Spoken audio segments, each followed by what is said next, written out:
Welcome, everyone, to Martlet Games' The Last Train to Kansas City, a 10 Candles game. My name is Steven Rieger, and I will be your GM for the evening. Now, before we introduce the players and get into it, let me provide a disclaimer. You've heard our typical content warnings before if you watched our stream, but with a 10 Candles game, I want to set an expectation. 10 Candles is a dark, tragic horror game with no winners, just players outlasting others until none are left. The game leans on horror, violence, disturbing imagery, and all-out dread. If this sounds like too much for you, or you decide you can't take it all the way through, no worries. Please come back with us to enjoy our other content or my other players' streams for their content. Put your mental health first. Now, let's meet our players. First, with Leslee. Hi everyone, I'm Leslee Wombat on Twitter, and I will be playing Sylvia Trench, she, her pronouns for both of us. Thank you very much. Next up, I have Abby. Hi, I'm Abby, and tonight I'll be taking on the role of your Grace Washington, she, they pronouns, played by myself, Abby, she, her pronouns. Thank you so much. Next up, I have Corey. Hi, my name is Corey. Tonight I will be playing Thomas Rhodes, he, him. Thank you. Next up, I have Sam. Hey everybody, I'm Samantha McLarty, and tonight I'm going to be playing Julie Walker, she, her. Thank you so much. And last but not least, I have Justin. Hey guys, I'm Justin. Tonight I'm going to be playing Aaron Sims. The character's pronouns are they, them. My pronouns are he, they. There we go.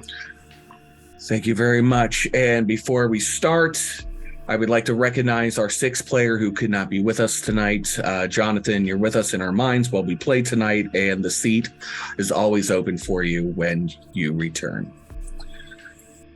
Now, it's time to tell a story. These things are true. The world is dark, and we are alive. The outbreak started 8 months ago in eastern Tennessee. A wildfire in the Great Smoky Mountains burned an ancient hardwood forest that had an unknown massive fungi ecosystem. And the carbon chemicals mixed with the hallucinogenic xylophlem made it into the drinking system.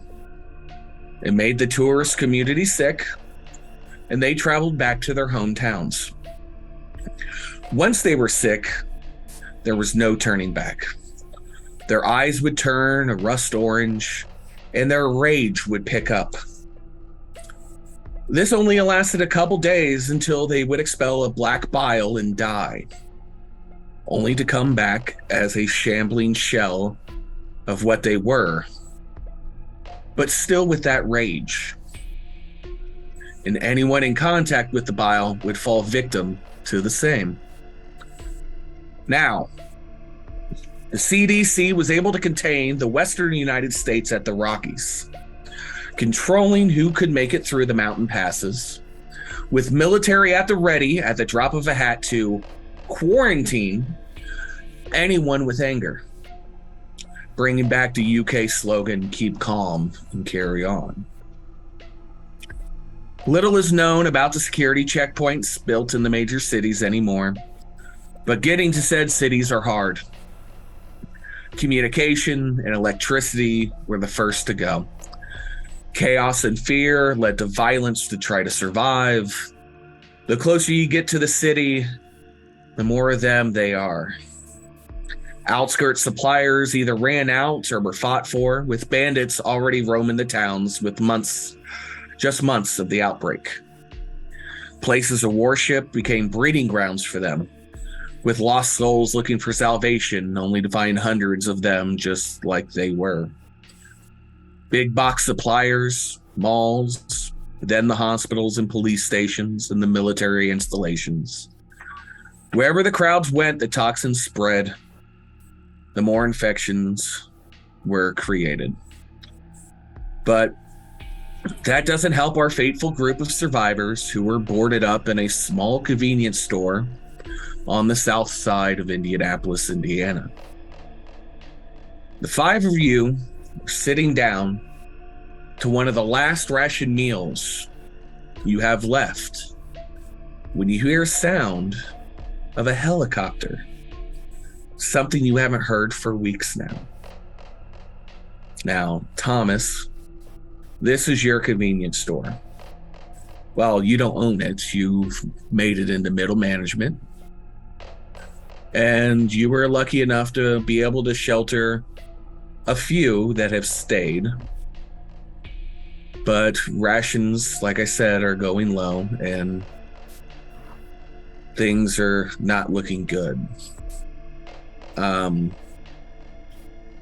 You hear the helicopter. You haven't heard anything but screams and shuffling for weeks now.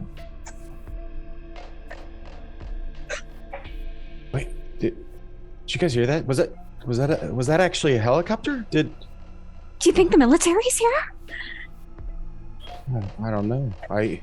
It's got to be. Who else? I guess who else has a helicopter? I mean, like the United Fourth Nations or NATO or something like that. Just someone. Thomas, in the back room, is there a ladder to the roof? Yeah, of course. I think I have the key still. Yeah. Right. Yeah, I have the key. Of course I have the key. Yeah. All right. It's not going to be military. Yeah, I'm with Julie. It's not military. I mean, who else would have a helicopter? Well, it's probably the news. But Civilians that watched enough YouTube, anybody who probably played any sort of game, Nintendo video game, consoles, anything like that, probably tried to figure it out, and trial and error on a few of them, and somebody succeeded. I mean, so are you saying we don't go check it out, or? Well, okay, so here's the thing. None of you have seen any actual movies or anything like that in any of these scenarios, right? My mom said they were too violent. All right. I mean, yeah, I've seen them. So. Not the too scary ones, but yeah. Likely not going to be military. Probably somebody that either found said helicopter unoccupied or stole it. And that same somebody or somebodies is probably looking for supplies. So you go to the roof to see who it is. Person in helicopter sees you, sees there's an access point. So. And you lose your supplies. We can be What supplies? We're out of food. Any supplies. This is it. You want to lose what we have? I mean, I'm not going to question Julie, but I don't know. We're running out of food, and what if they're here to help us? What if they do have supplies, or it's a supply drop or whatever, a battle bus? Mm-hmm. Battle bus. Well, what if, I mean, maybe we could just sneak up onto the roof, see which way they're going, and maybe they know where supplies are. And then we just kind of track along that path. I know we haven't left here in a while, but we're out of food. I don't know what else to do here. I could send one of my drones out. If we can get the hatch open, I could send one of my drones out. We could see where they went. Sounds simple. I'd definitely err on the side of caution. That way we're not actually going out there. Well, I'm okay with that. I'm just curious. I want to know. Yeah, I'll stay back. Okay. I'll get my keys and I'll start going. All right. Well, I'm going to say you'll have the keys because you're a manager and you always have them on you. You never take them off since you're in the store. It's just something that you haven't done before. However, Aaron, when you pull out your drone, you've been using it. You've had it fully charged when the electricity went out, and you've been using it sparingly. I'm going to need you to make the first roll for the evening to make sure the drone works. So 10d6, take away the ones, count the sixes. Son of a bitch. It's not a good sign. No, it's not. It's not. Oh no. Sounds like he rolls like I do. Well, how about I get creative with this? Okay. Before you get creative, tell me how many sixes you rolled. Oh, none at all. Okay. So get creative. I'll let you get creative. And there were 3 ones. Ooh. Okay. Well, yeah. Let's see what you can come up with. Because if not, I'm going to have to take this over here. Yeah. Okay. Is there still power running to the building at all? No. Okay. All right. No, what I did when things started to run low, there was the old potato battery. I had something rigged up ahead of time because I figured this was going to be happening. I rigged up that type of thing going on in the back, out of the way. So I had it ready because I knew that this was going to be happening. You know, it was bound to happen. The batteries were going to fail ahead of time. It was going to happen. It was bound to happen. Okay. So, to do this, to make sure that you have your power on this, I'm going to take we have a failed roll. Yep. And to do this is you seizing control off of a failed roll. This is probably the best time to do it since you have candles left. But for seizing a roll, I'll let you enjoy that. But we're gonna put out a candle right away. That work for you? Is that good with everyone? All right. First candle is out. So, Aaron, you have enough battery power. You've been able to rig something up to give it power. You are about at 25%. You're going to be able to utilize this, but it's going to have to be quick because flights can take anywhere from 5 to 10% battery to take it out. The gate, the hatch opens. The drone flies up, and you see falling from the sky pamphlets. Now, that's where we're going to end our first scene. What we're going to do now is we're going to go around and we're going to speak our truths. We're going to go clockwise now. Justin, I believe you were between me and then it will go to Leslie, Abby, Corey, Sam, back to Justin. So, I will add the first truth. The first truth is the sound of the drone has attracted something. Leslie, go ahead with the second truth. One of the pamphlets has fallen directly in front of the hatch. I like it. Abby, We did a really good job of barricading the store before we all settled in. good job barricading the door. Got it. Corey, We were not able to re-lock the hatch to the roof.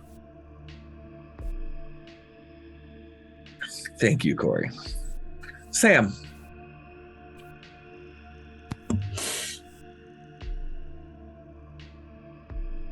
We were able to see which direction the helicopter was going. thank you. Justin,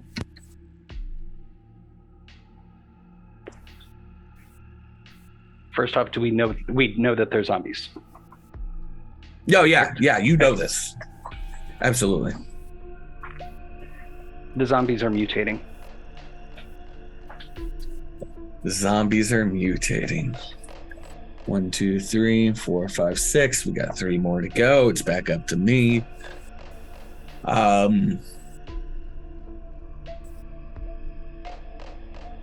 You hear what sounds to be a semi-truck engine in the distance.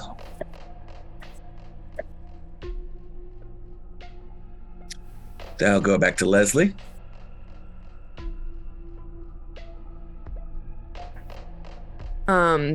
There seems to be dark clouds to the west moving our direction. Ooh. And finally, Abby. I broke the last can opener.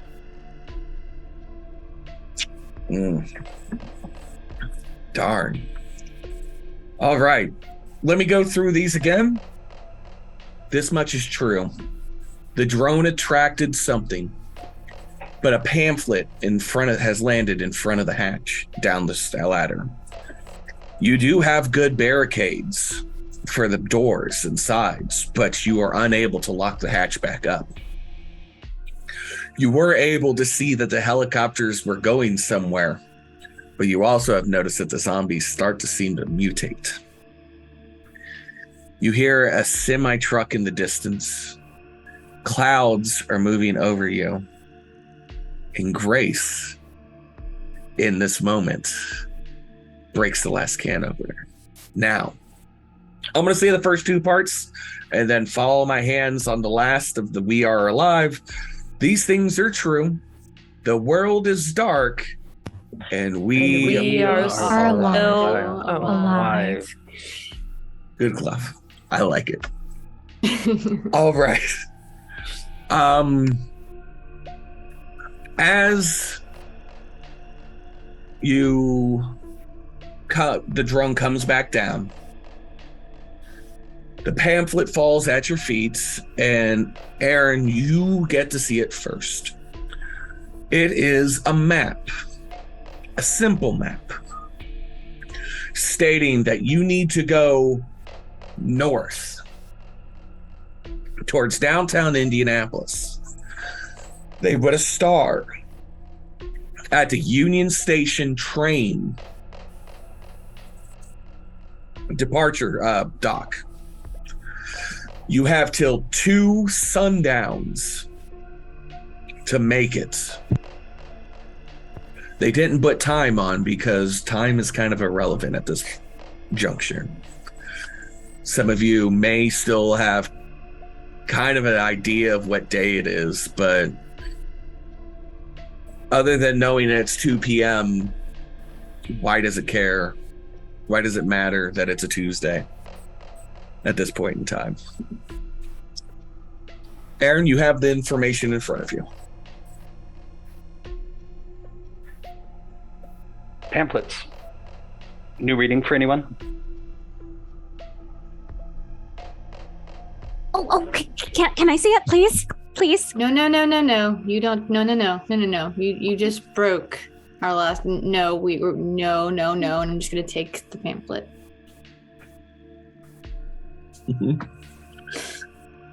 Grace gets it almost into her hands, and Julie takes it away. Oh. No. Just gonna look it over.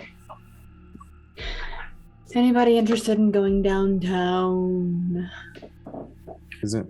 That's kind of the opposite direction we're trying to head, right? Or if we were to leave. Does it say much else? Is it an evacuation or like a nuclear bomb or something?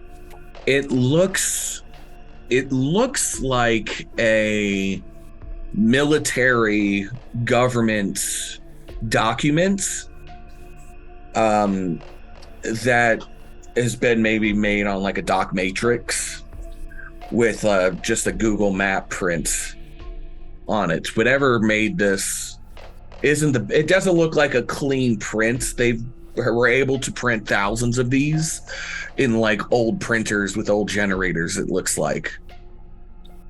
But it does look official.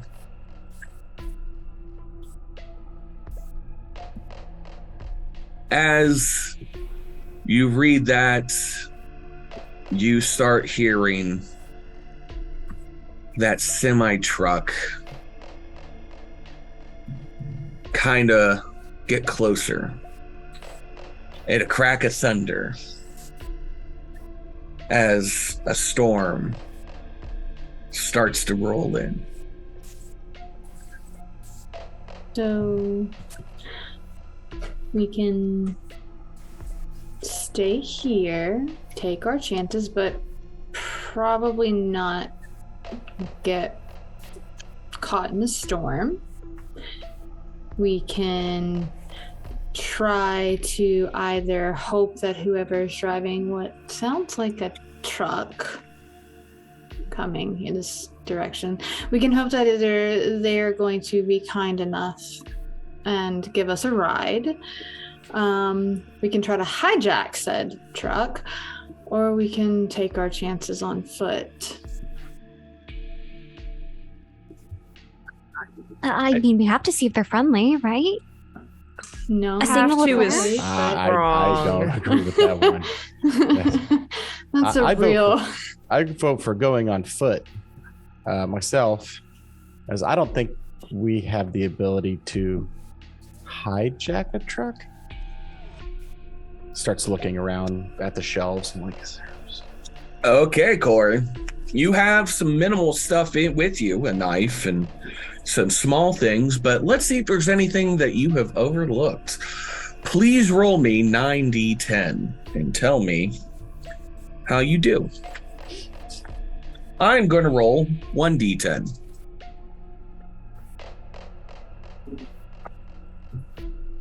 I have 3 6s and 2 1s. Okay. So the 2 1s get moved away, but your 3 successes beat my 0. You now have control over this story, over this situation. You were looking for weapons. Go. You know, I know you guys are going to kill me, but I think I know where a gun is. I go over back to where the register is and I start jiggling down below the register and I'm like, pop it open and I pull out an old dusty shotgun. Now you tell us about this? I understand. Hey, gun safety is here. important. It's here. I found it. I did that right. I found it. You did. Okay. Please It could have tell been me there's unsafe ammo. otherwise. Does anybody know how to use this? How do I check shells? Bullets? What does this take? Shells. Let's look for ammo for next. Okay. Yeah, gotta make sure. Who's we looking have for ammo? Let's let Tommy look for the ammo. It's his shop. Okay. He's the one holding- You seem to know the most. Would you like to hold this? I'd be glad to. Okay. Here you go. I think it. So cracks Thomas in gives I think it cracks in the Aaron- middle. Thomas gives Aaron a double barrel shotgun, just like the one Ash has. Ash smart. Shop smart. Thomas, you will need to roll to find out where your ammo is. Please roll me. You rolled 3 ones, so we gotta take those Two away. ones. 2 ones. 2 ones. 3 6s, 2 ones. There we go. Sorry about that. Mm-hmm. So you'll be rolling 7 dice now against my 1. Okay.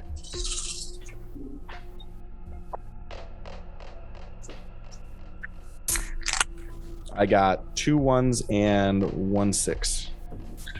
And I have 1 6. Would you like to use a trait? Would you like to put out a candle and take over control?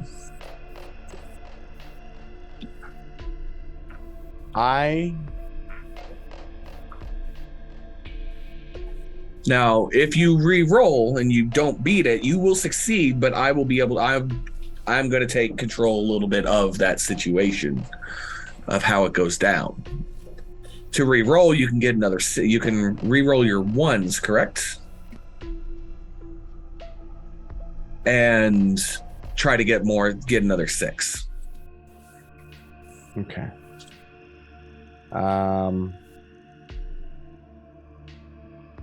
So if I Unless you have your moment on top. I do not. Okay. So if I do the trait, we will snuff a candle.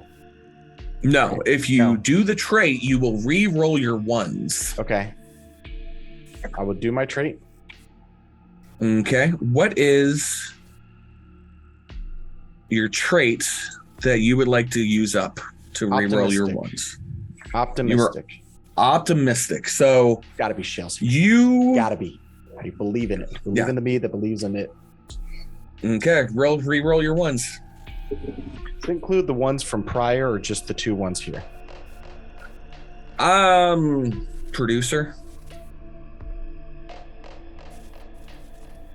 Thank got you. 1 6 off that extra. 1 more 6. So Yep, so I got you 2 take 6s. over. You take over the narration, and the game will continue. Okay, so I go underneath and I'm like, it's gotta be under here. I'm starting throwing stuff onto the ground, going underneath there. I just duck behind, you can't see me anymore.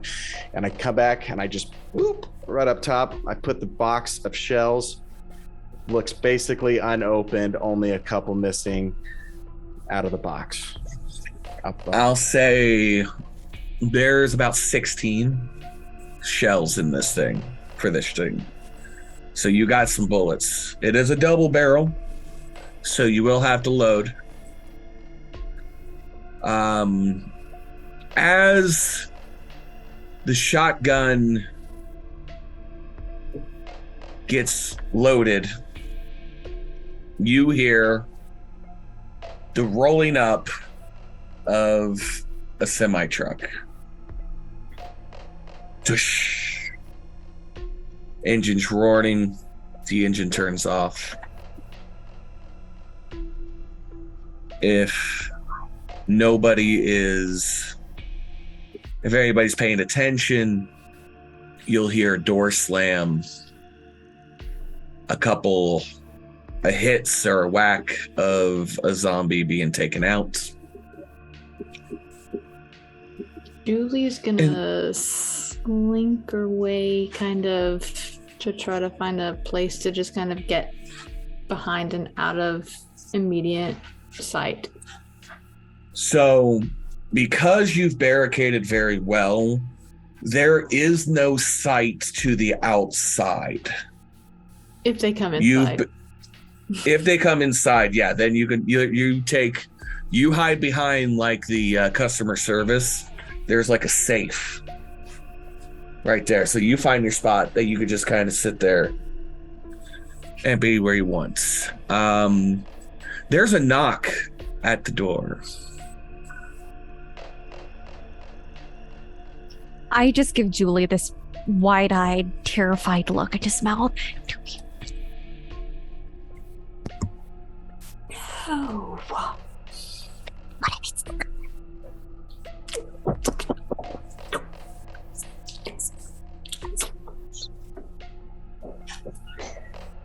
Is there any kind of peephole through our barrier? Because if so, Grace does want to take a peek.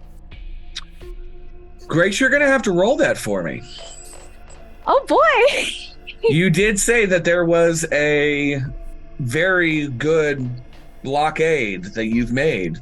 That's Let's true. see if you got it. So Corey re-rolled his failures on the last one, so we only have 2 dice that are out of commission.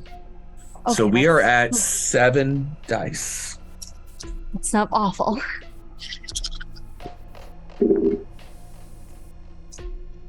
Okay, that's good.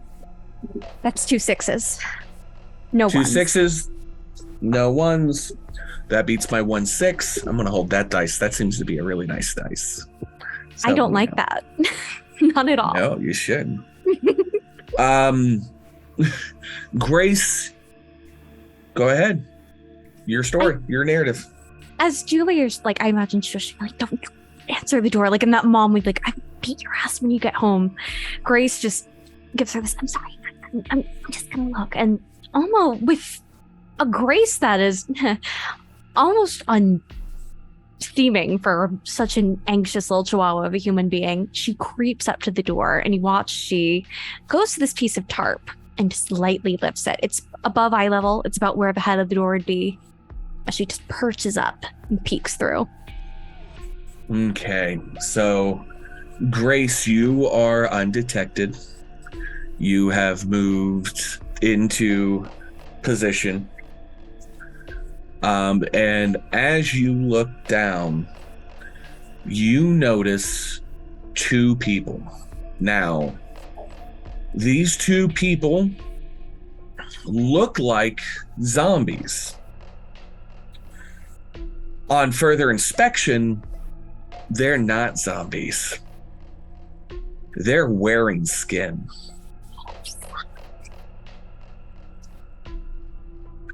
They knock again. And they look at each other.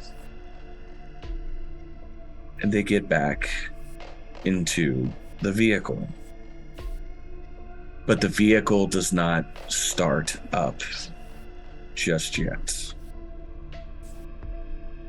Grace, that's the information that you've been able to get. Fuck. And you just watch, she scrambles down from her perch. What the fuck? What the There's 2 people wearing skin out there. Yeah, you're the one that decided to look. I know, but I thought he was going to be like police or government or something like that. No, it's 2 people wearing skin. You found the Calm people down. wearing skin, yeah. Calm down, Grace. I think they're going to come inside. I don't know. Those are the ones that take advantage of situations like this. Gun, shotgun, who? Aaron, get it. Good time to get ready, okay? How about Reloaded. we getting a spot I could be here to somewhere teach you more that shows. if they make their way in or somehow gotta get into a position where you can just shoot. We're not asking questions, Grace. We are shooting first. I wasn't planning on it. I was okay. I'll stay out of sight. I promise. The engine to the semi-truck starts up, and you hear the backing beep as they slam into the front of the door. Now, you do have good fortification. So they come through, they don't bust through the doors. But you now know that they are ramming the door. We gotta go. We gotta. That's not gonna hold. And it would be a really good time. We should probably go up the hatch, down Yeah. the back. Maybe we can circle around once they get out of their truck to come inside here. We can take it. That sounds I'm okay with perfect. that. Yeah, let's do it. Worst Yeah. case scenario, then we just get the fuck out of here if they don't get out of the truck. That's right. Yeah, Okay. I'm Maybe we could jump roofs or something to get away. Sounds like a good idea. Yeah, let's do that. Ooh. That was Yes, let's. Julie's idea. Let's go with Julie's idea. Okay, Julie said go down the back. Yeah, we're not. I don't Yeah. think. Not I don't, jumping Jumping roofs. roofs. Jumping roofs sounds like Oh, Batman shit. Yeah. Okay. It sounds like- definitely, yeah. definitely. Yeah. None of us are Batman. We're gonna do Julie. No. Yes. Yeah. We're gonna do Julie's idea. Yes. Yes. Right. Yeah, okay, let's. Grace, up the ladder. okay. Frightened spider monkey. Okay. Up. So Aaron sends Grace up first. Be quiet though. There's just like, don't, go. Don't. Shh. Just calming my panicked breathing. Grace, you were making it to the hatch. Roll me some dice. Oh no. Oh no. We're still at 7 dice. Let's hope they remain kind. Oh fuck, that's a 1.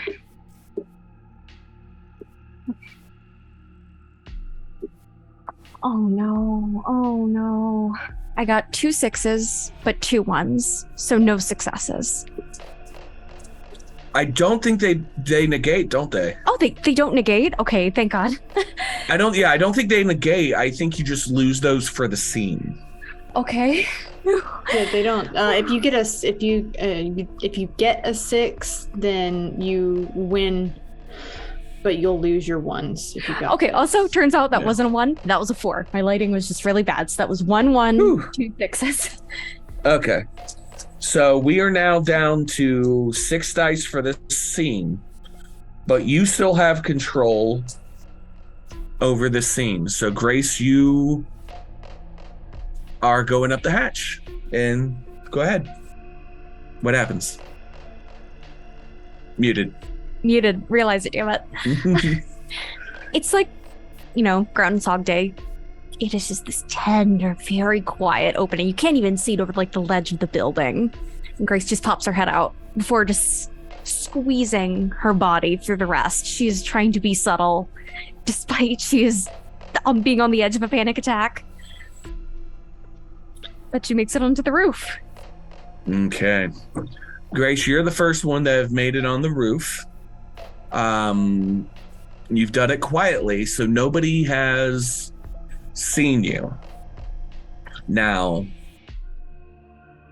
as you look down over the roof, just kind of peek a little bit over, you notice that one of the two are not in the vehicle and is just standing there, watching the other person back the semi up numerous times, trying to break into the store.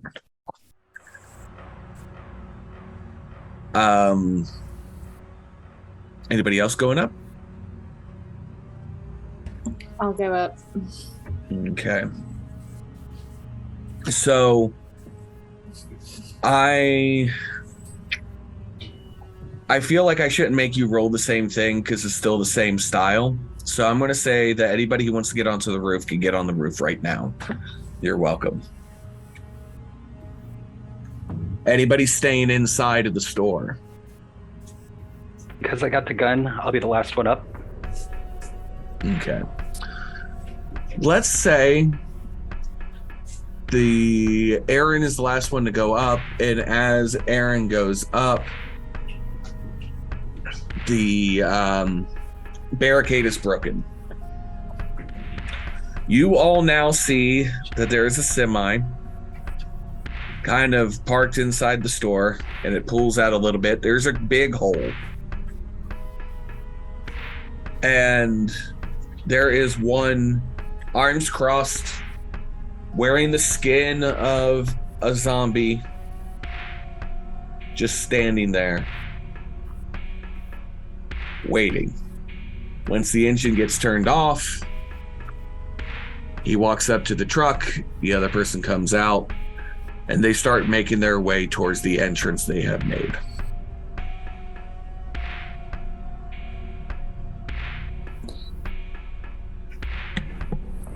Storyteller, can we see Yes. if they took the keys or not? That would be a good thing to see, I guess. Let's make a roll on it.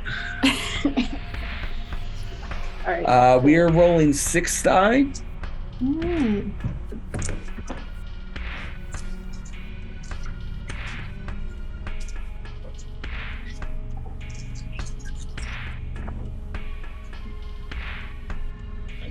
I got 1 6 and 1 1. All right. So that beats my 0 6s. But we are now down to 5 dice for the scene. Julie, tell me what you see. Looking down and seeing that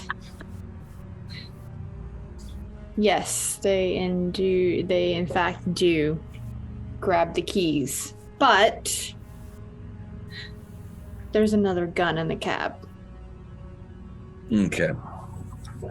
So they grab the keys, they get out of the vehicle, but they don't grab their gun as they're going in. And they are walking towards the door before anything goes down. Is there anything anybody wants to do before they enter the building? Start getting off the top of the building. How far is it from the roof to the top of the semi? Is it just like a couple feet? Is it like a drop? You're not going to be able to land on the semi. And you're talking a good, like, the department store has the high ceilings, so it's the equivalent of jumping from like a 2.5 story house. Probably not good for your health. To land on top of the semi is. Oh, the semi's too far away. Okay. All right. So you won't be able to get that kind of jump to land on it. You're more than welcome. I guess you could try, but yeah. Julie's going to be looking for a ladder, correct? Mm-hmm. Well, let's see if the dice allow you to have a ladder. It's a fire hazard in this building if there's not a ladder. But did anybody block it off before the barricading it? That's what we gotta find. That's why we gotta ask the dice. Go ahead and roll me 5d6 and see what you find. Oh.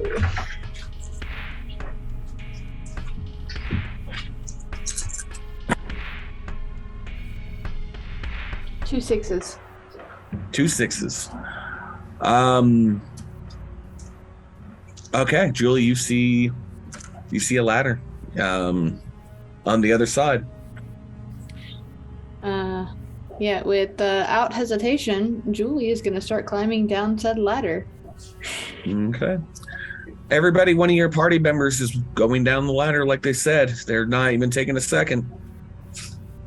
What's everybody doing? Following without hesitation, because I am terrified not to. I mean, Same. I think if Julie shared the information, once Sylvia gets to the ground, I think if Julie shared the information that there was a gun on that seat, I think Sylvia might try to take it. Okay. I would have pointed it out, yes. Mm-hmm. Okay. So everybody's coming down the ladder. Thomas, Aaron, you staying up or coming down? Coming down. Oh, Julie seems like a natural Okay. leader. I'll follow her. Sounds good. Sylvia, I'm going to need you to roll 5d6. Absolutely.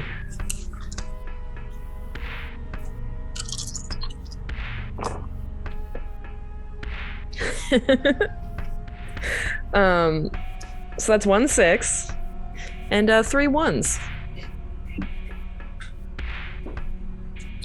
Well, let me roll my 1 6 real quick. See if I get my 6. Which I do not. The scene is still to the player. Sylvia, you're walking towards it. What happens?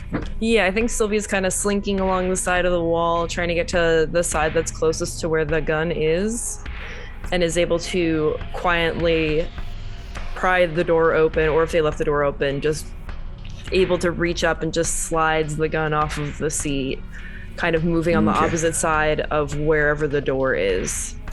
You will find a revolver, a little 6-shooter. Okay.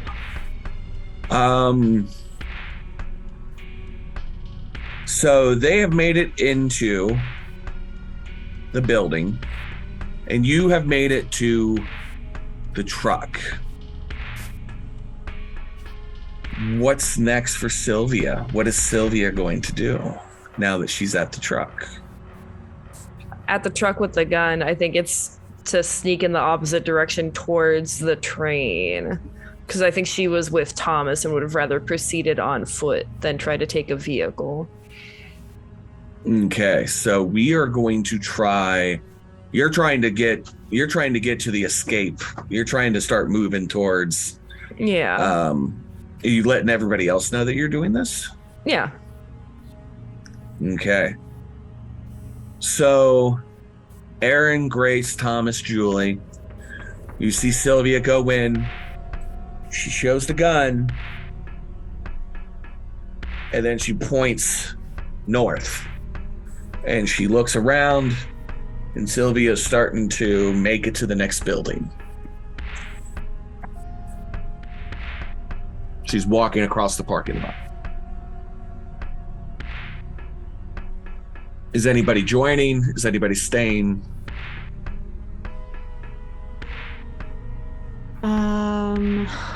I think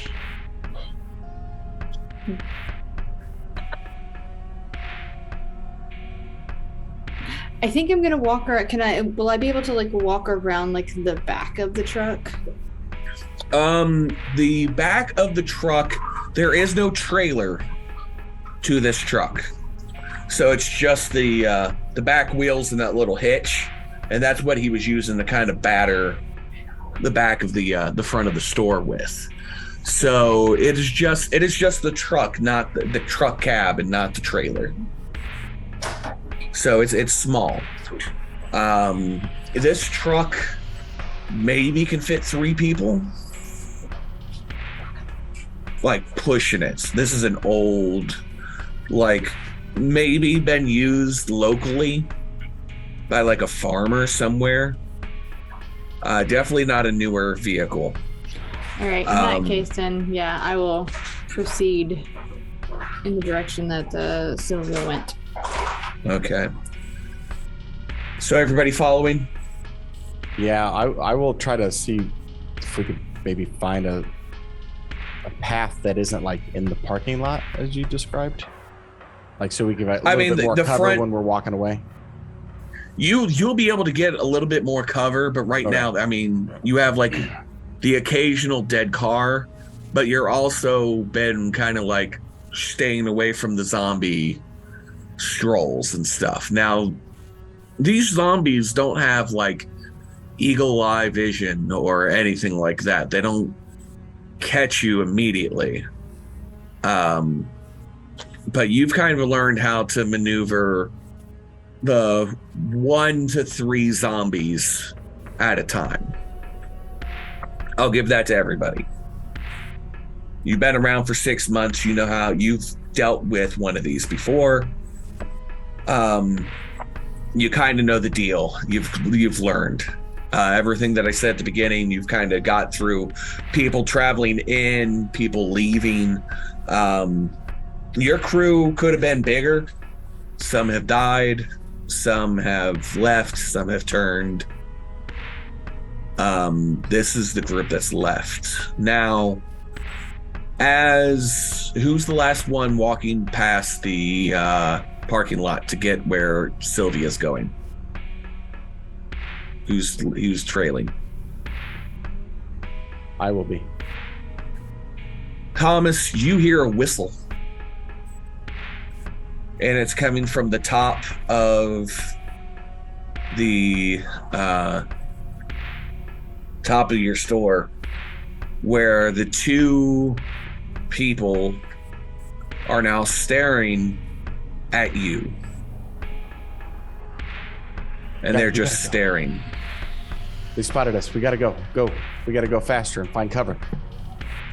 Starts freaking out a little bit. Okay.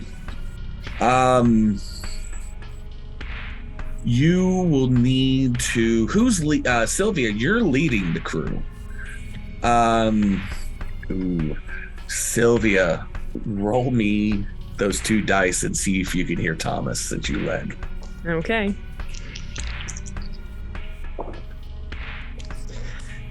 No 6s and no 1s.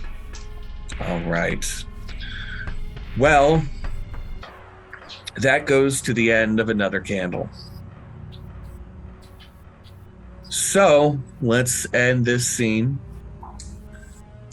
Sylvia, as Grace, Aaron, and Julie turn to Thomas, as Thomas says, "Hey, let's go this way." And he goes left. You turn right. And they get so frantic that they now know that these people are following them. They go in an opposite direction. Sylvia, you are by yourself and not quite sure exactly where anybody else is. I'm gonna put out a candle now. We're at 8 candles. Let's get to our truths. So, Leslie, that was your candle that went out, which means Abby, you get the first truth. Oh, shit. That's a lot of pressure. Whew. I want to say that we managed to find a pack of batteries. Found a pack of batteries. Thank you. Corey. I was in enough headspace to grab the knife from the store before we left. Cool. Sam. It starts to rain. It starts to rain. Justin.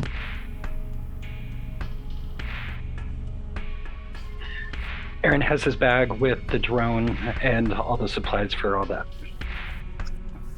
You were able to bring your drone with you. My turn. You start to hear a couple more engines in the background. Leslie.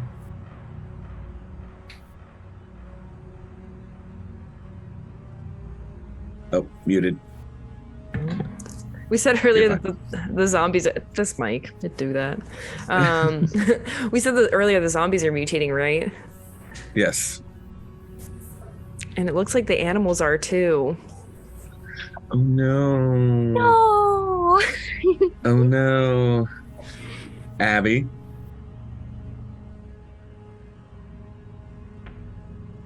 I found a pack of pain meds. Pain meds. You found some pain meds. Curious how I keep finding all these things. Interesting. Corey.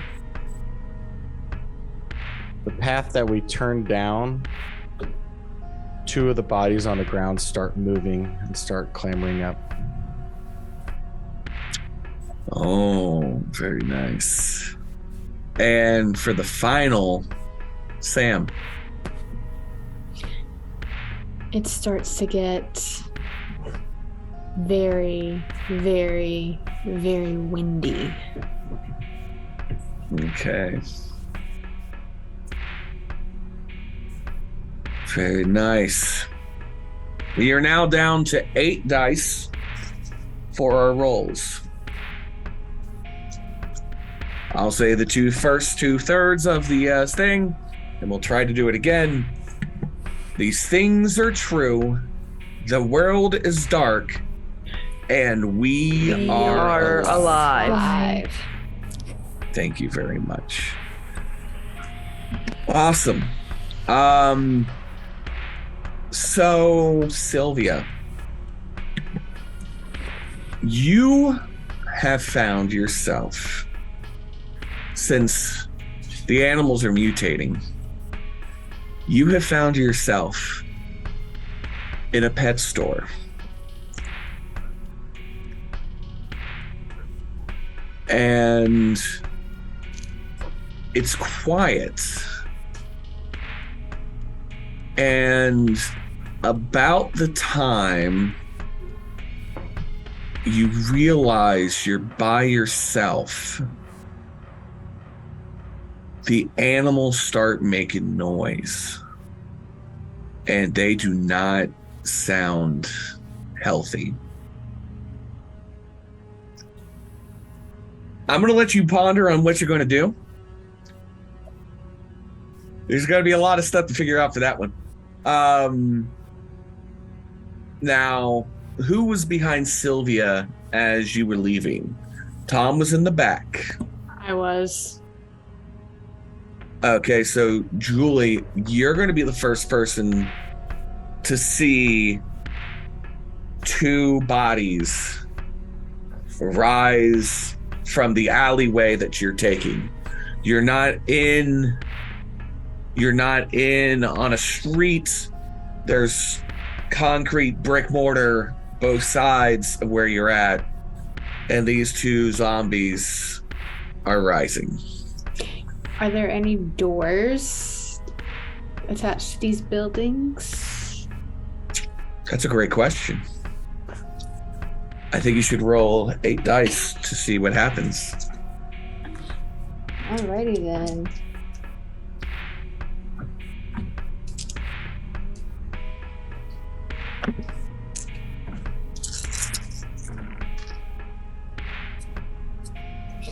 I got 2 6s. 2 6s. All right. You find 2 doors.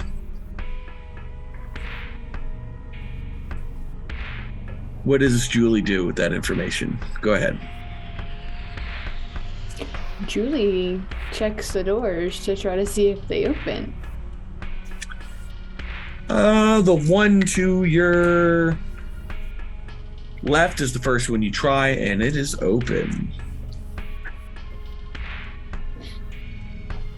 Grace, how close behind me were you?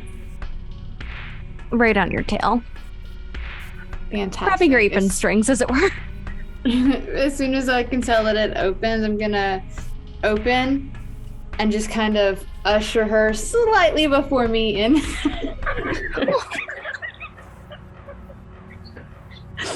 Yeah. Okay. Grace, you are the first person into this door.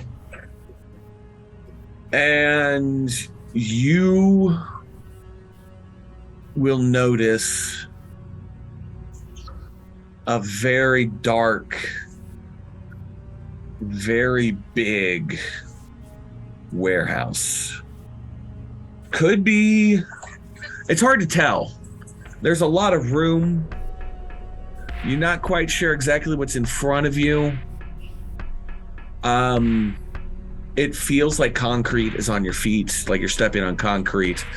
You don't have a lot of light shining in because the storm that's coming in has blocked the sun, so you're not getting a lot of light in there. But in your searches, you find a pack of batteries, and you find a pack of pain meds in a side room. As soon as you turn in, there's a side room. You find this employee room, and you find a desk. And in that desk is what you find there, is what you have found already. Oh my god.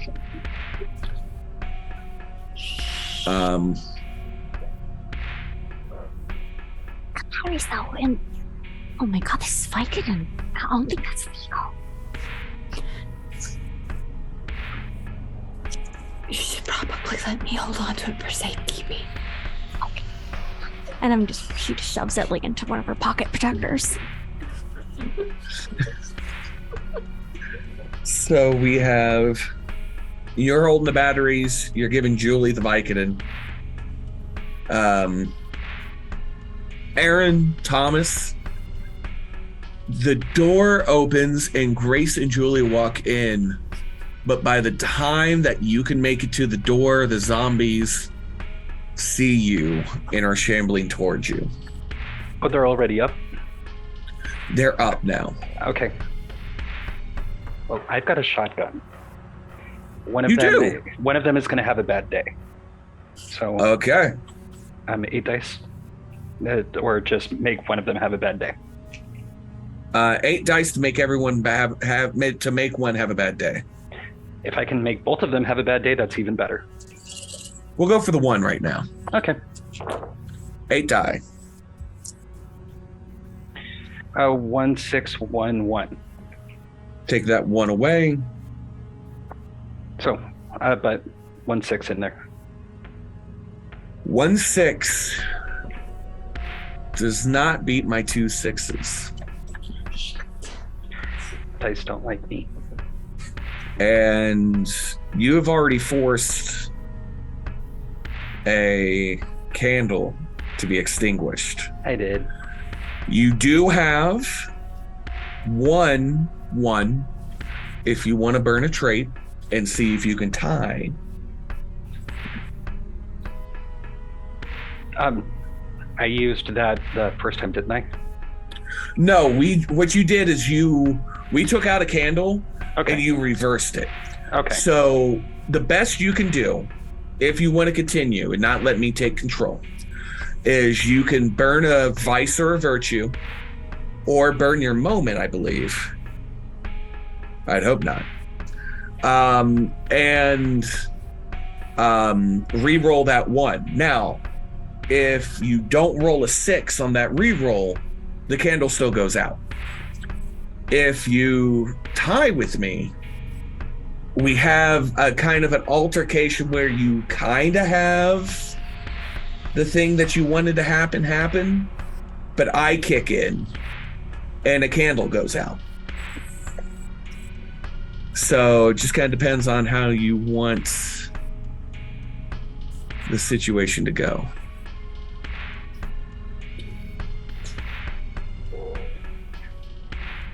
Well, my creative virtue's on top.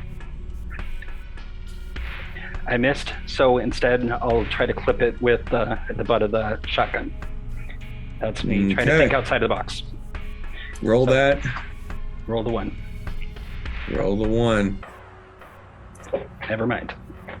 Never mind. As you fire, pow, the gun doesn't go off. The gun's been sitting for so long that it is rusted. That's why Thomas couldn't find it. Thomas barely even knew it existed. So you attempt to hit it. As you swing, one of the zombies' bloody hands scratches you. And only you know about it. The third candle is out. Let's go over our 7 truths. And I will be the first to choose the truth. I'm going to be a nice GM. Sylvia will get out of the pet store and eventually meet up with everybody. Next up, Leslie. I think in the pet store, Sylvia finds a scalpel on her way out. You find a scalpel. You find a scalpel up there. Go. Abby.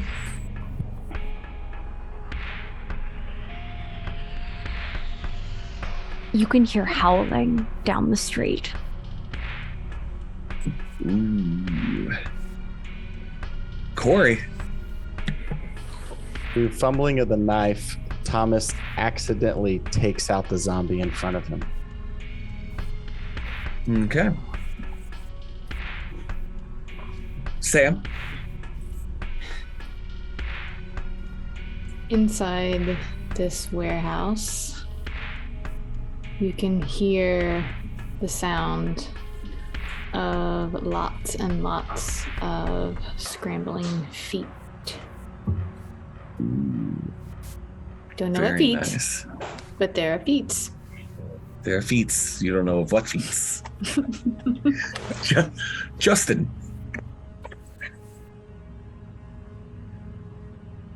The mutation so far is a hive mind. The more of them together, the smarter they are.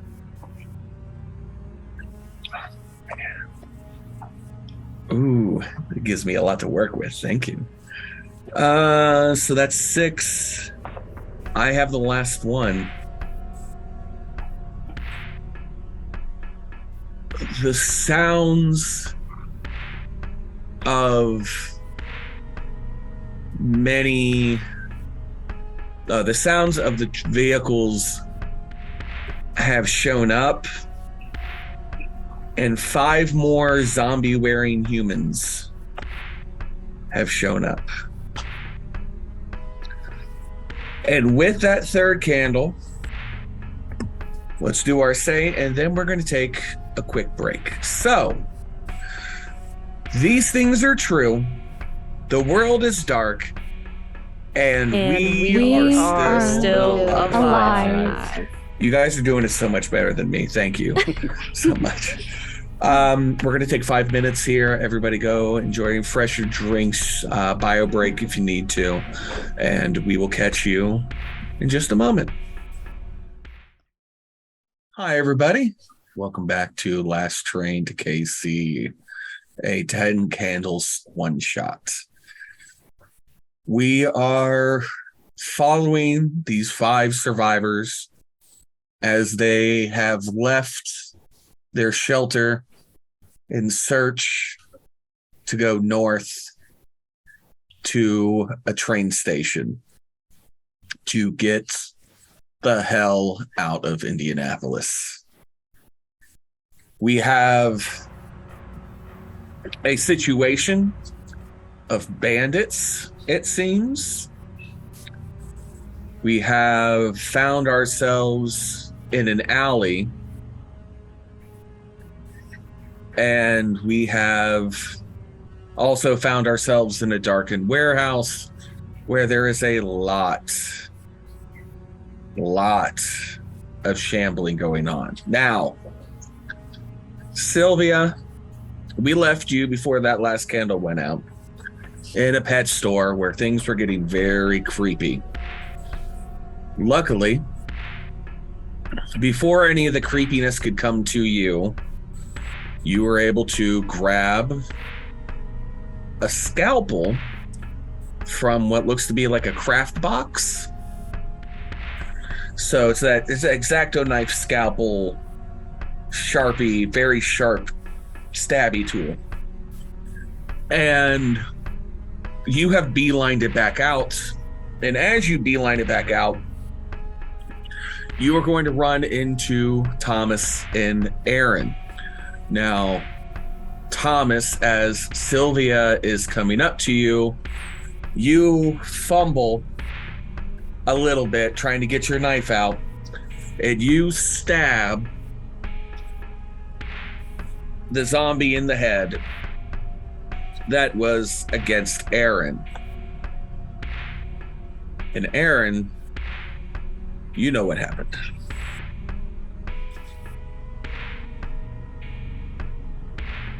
You all 3 are now standing there with one more zombie in front of you.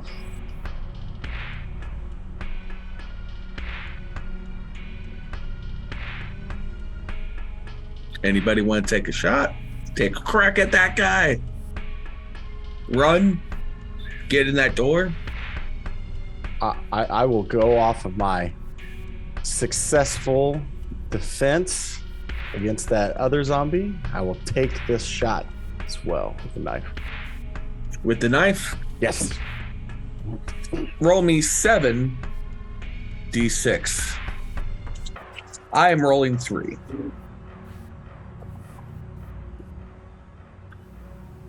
Two sixes, 0 ones. I have 0 6s, so the narration is yours. Cool. Pulling the knife out of the other zombie's head, I get this rush of, I am competent. And I go and I get the other one.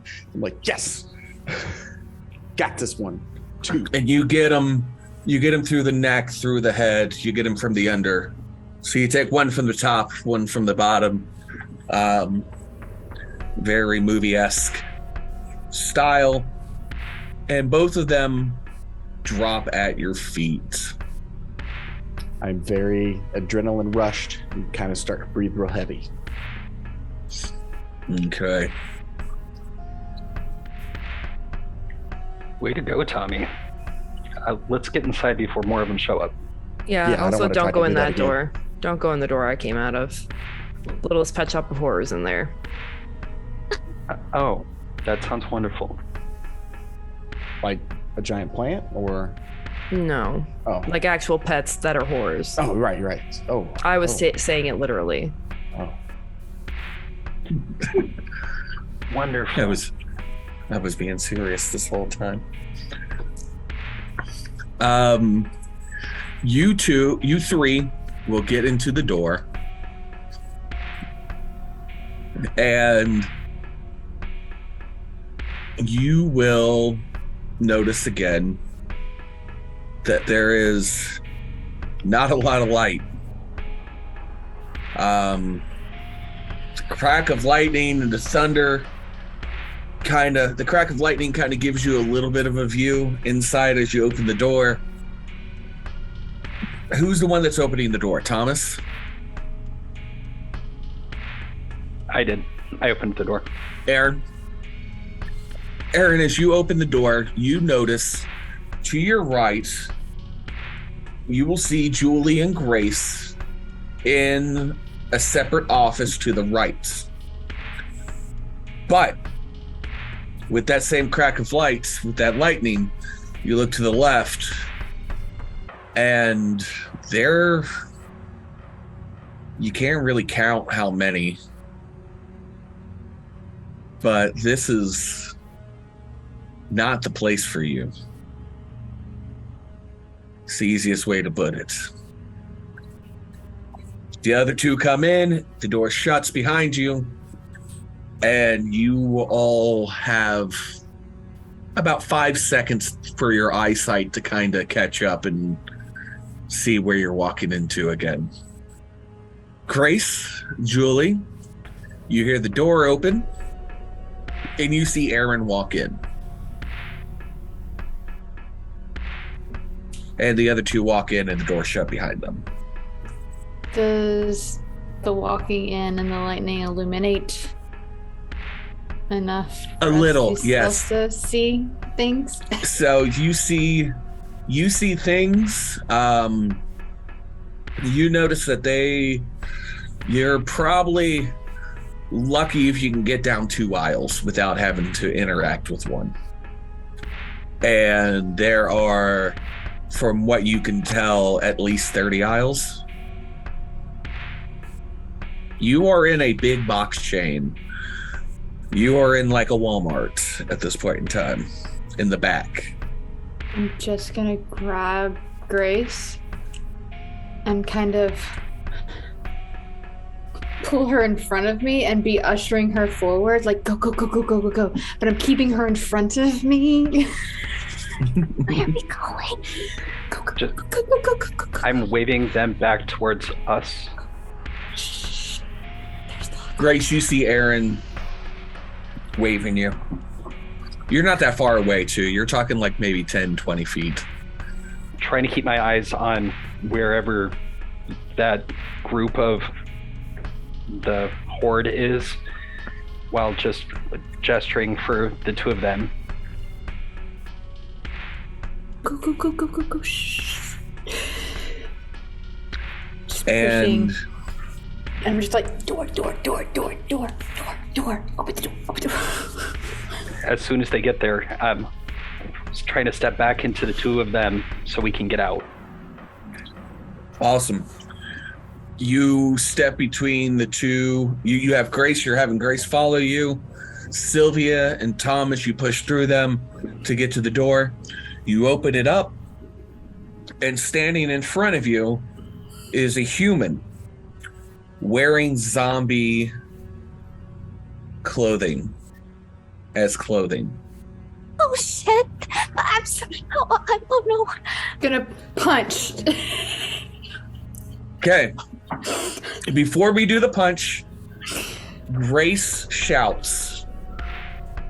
She has no clue what's going on. She gets scared. She shouts, and the sound of zombies groaning and yelling fill the room. Julie pushes everybody out of the way and goes for an attempt to punch this person. Please roll me. It's like, punch shit. Please roll me 7 d6. Oh.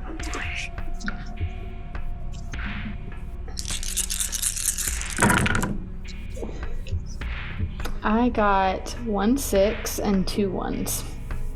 Okay, please put those 2 1s to the side. We are now playing with 5 dice this scene.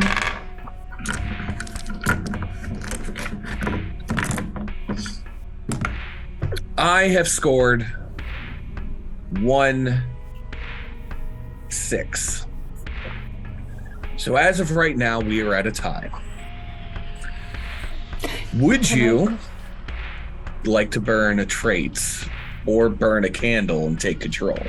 I'm going Which one for did? my virtue, which is driven. Okay. You are driven to your instinct Get the of fuck fight outta and here. flight is kicked in here, and you Yes. are driven to get out of here. So I get to re-roll those 2 1s, correct? Correct. I got another 1 and nothing else. And nothing else. Okay, so Nope. we have tied. What that is going to do is you will succeed, but I will take control of the scene. Once the scene is over, I will put out a candle and we will speak our truths. Julie, you go and you try to punch. And did you punch or did you kick? Oh, I punched. You punched. As you punch, you make connection with the stranger in the face. However, at the same time that you're punching, he was swinging a knife. Oh, fuck. And as he punctures you in the bicep of the arm that you just swung with. So which arm did you swing with? Right. Right? You have a deep cut stab wound in your right arm now. The one guy falls back and falls to the ground as everybody exits out of the room. And as everybody runs out from the horde and the door closes behind them, 2 more bandits show up the way that you just came. Candles going out. We are at 6 candles now. It is time for us to speak our truths. So, we're starting with Justin.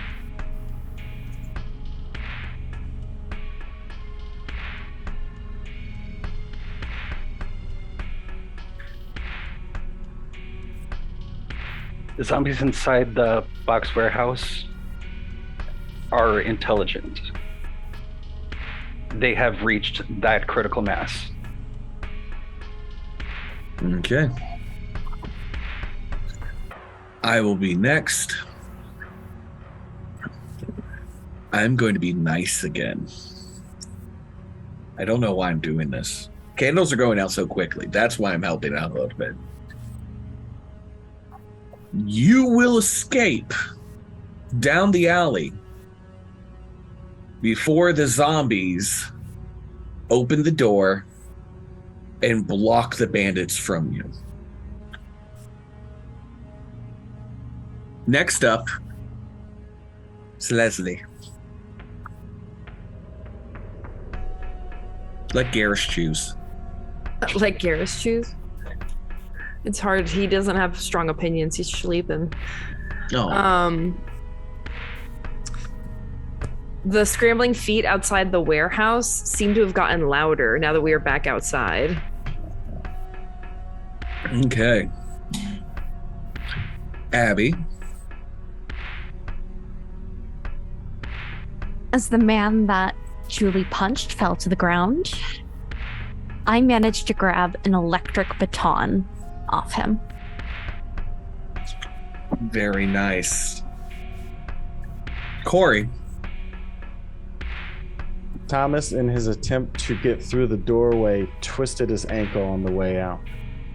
Oh, no. And finally, Sam.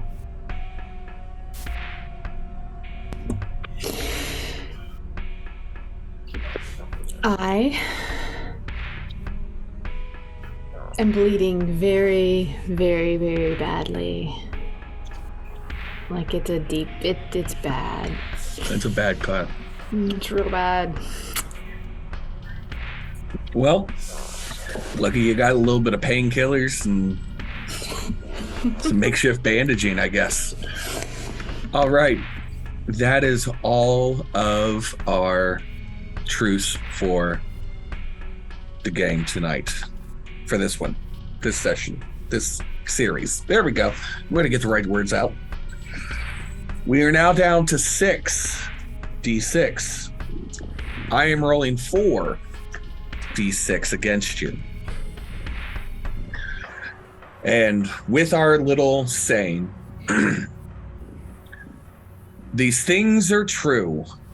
The world is dark, and we are still alive. You guys are so much better than that than I am. I like it. Thank you. All right. So,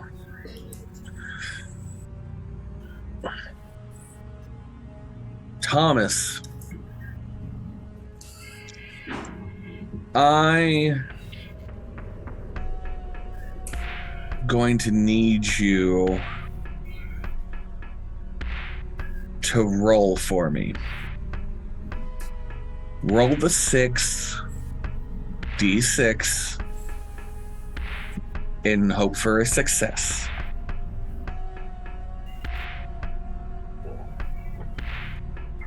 I got 1, 1. No 1, sixes. 1, no sixes.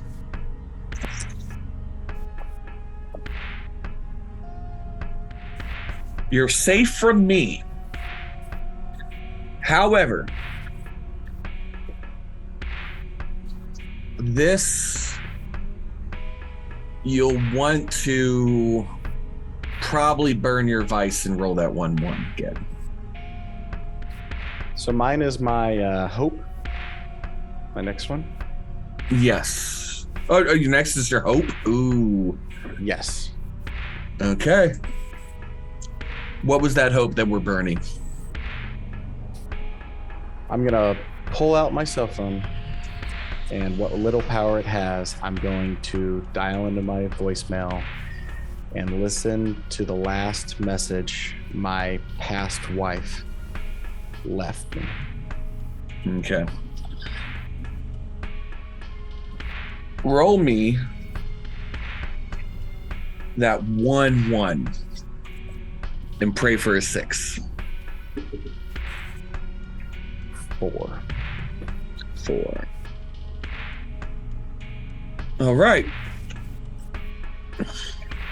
Thomas's ankle is really, really bad.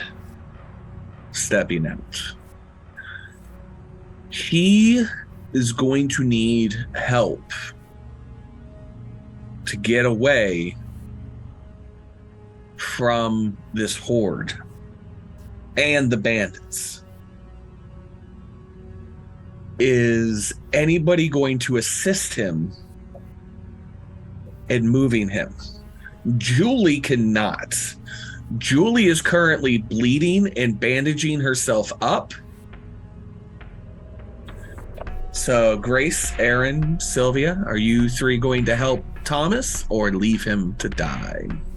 I think Sylvia would try to help. Grace would help, but since Sylvia said first. Yeah. It's Okay. reluctant, but she'll try. While Sylvia's helping Thomas, I'll help Julie wrap up her arm. As will I. All right. So, another candle goes out just like that.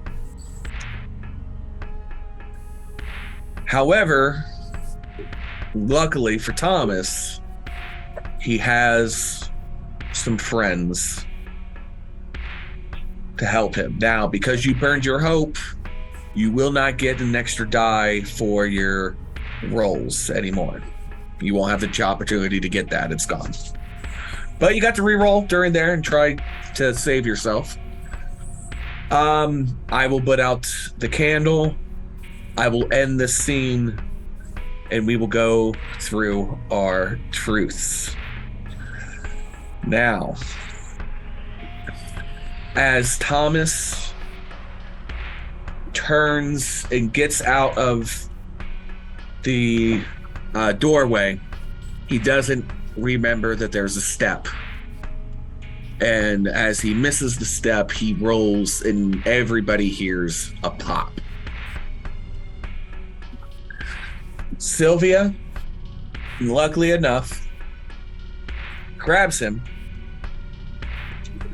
and is able to help him up and carry him to a distance. We will say that you will be able to clear these zombies and get a distance between you and the zombies and where you're heading.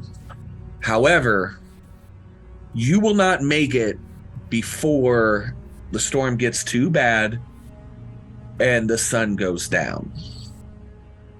So you will not make it to Union Station tonight. You will have to post up in a gas station that you have found. You will have one more day to try to get out of this city. We are down to 5 candles. I am now rolling we are rolling 5d6, and I am rolling an equal amount of dice against you. So let's speak of our truths. Starting with, that was Corey that failed that. Thank you, Corey. Sam.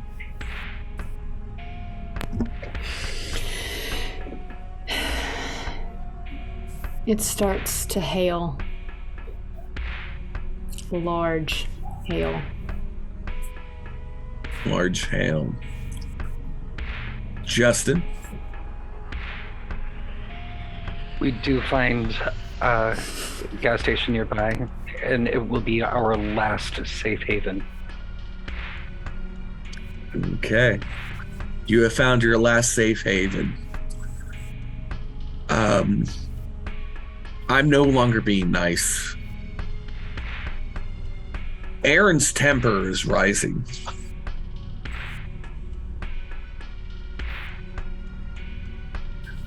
Leslie? Those zombies inside the box warehouse are intelligent, reached hive critical mass, and are shambling after us. They've split into 2 groups and have gone after both the bikers and us. Ooh. And Abby, for the last truth. We found a truck. Not sure if the battery works, but the keys were left on the dashboard.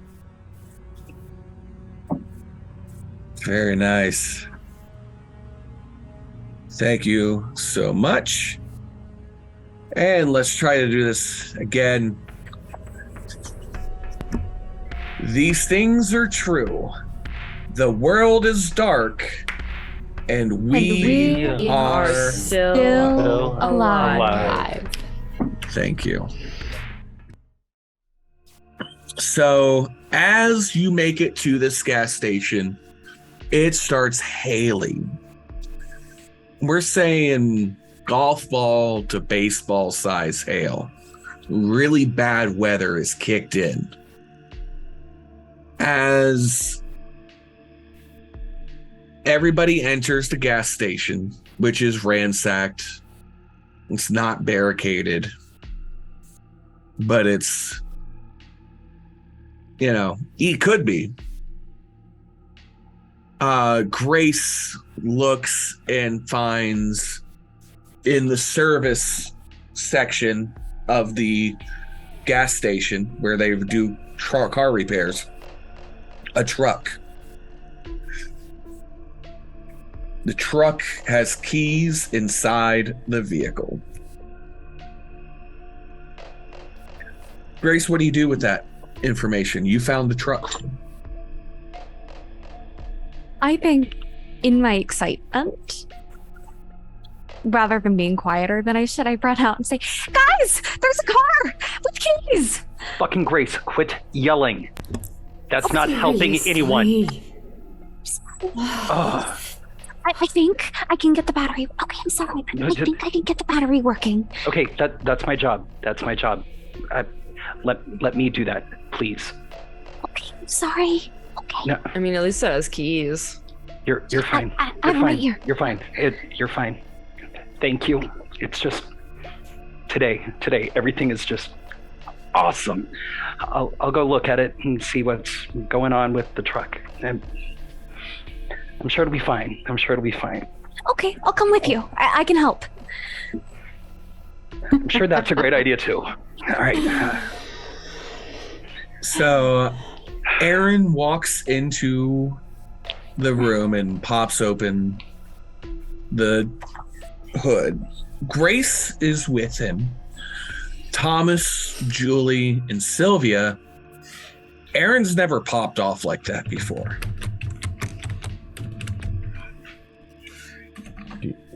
Aaron, go ahead. Thomas, Julie, Sylvia. You're by yourselves at this point in time. Thanks. Thank you, Sylvia. I can't believe I twisted my ankle on the way out. I mean, it happens to the best of us when we're running from a zombie horde, Yeah, but Can't all be like quick as cats, probably should have just left me. Well, no offense, but if the truck that Gracie back there just found doesn't work,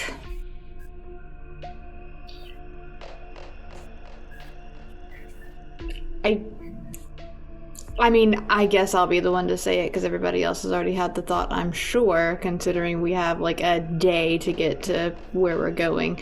And a horde of zombies plus crazy skin-wearing people. If we don't get the truck running, there is no way in hell you're gonna make it to the station. Right. Unless we can saddle you with wheels here somehow. Well, maybe we can find a splint. A splint's help not it. gonna do it. You're gonna need like a wheelchair at best. Like Oh yeah, no, I Can't meant really like one of those saddle- scooters. maybe No, that would work. I think Yeah. a splint. Maybe we could find some pain meds. Just something to take the edge off. I think I could do it. I think I could go. And Grace has that Vicodin. But nobody else knows that Grace has the Vicodin. Yeah. Grace doesn't have the Vicodin. Oh. Storyteller moment here. Grace knows where the medicine is. Nobody else even knows that there's Vicodin in the area. So, as Thomas is now trying to make a splint for his ankle, Aaron, I'm gonna need you to roll 5d6 and see if this truck runs. Good luck. Also, my moment is to use my intelligence to help myself. Would this play into that? Absolutely.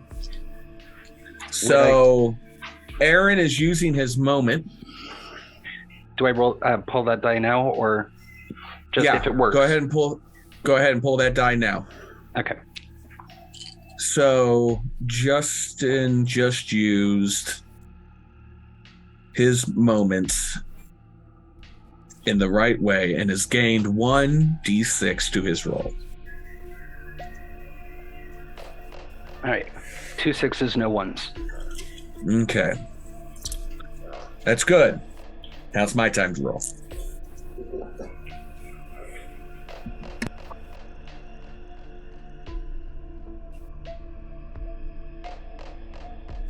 And that beats my 1-6. Aaron, tell me how it goes. So the truck is in running order. It's not going to last for too long, but it'll last to get to where we need it to go. So that's good. So we will be okay to get to where it needs to go. We'll be doing better if I can be left alone for a while. The help is great, but we'll be doing better if I can be left alone for a while. Who's gonna hold the flashlight? Thank you. We're great. Everything's great. I appreciated the help. We're doing good now. Oh, Thanks, Grace. okay. Bye. No, you're great. Thanks, Grace. I knew she was gonna walk out with tears in her eyes. That hurt her feelings. Okay. I go walk outside underneath the awning for a little bit. And I don't understand why my temper is going crazy yet. You cough as soon as you go out, and your cough turns into a hack. And as you hack, you notice some black come flying out of your mouth, some black phlegm, and it hits the floor in front of you. Grace, you are in tears, walking back to Thomas, Julie, and Sylvia.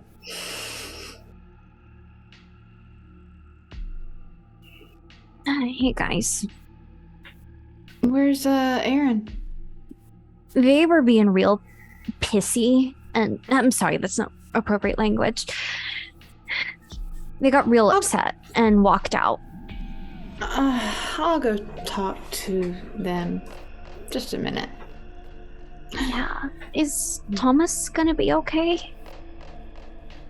Yeah, he'll be fine. Thomas, let's see how well you've done for making that splint. 5d6, please. Julia's gonna go out. 1601. Sorry. Julie's heading out to talk to Aaron. Okay. Let me roll my 5.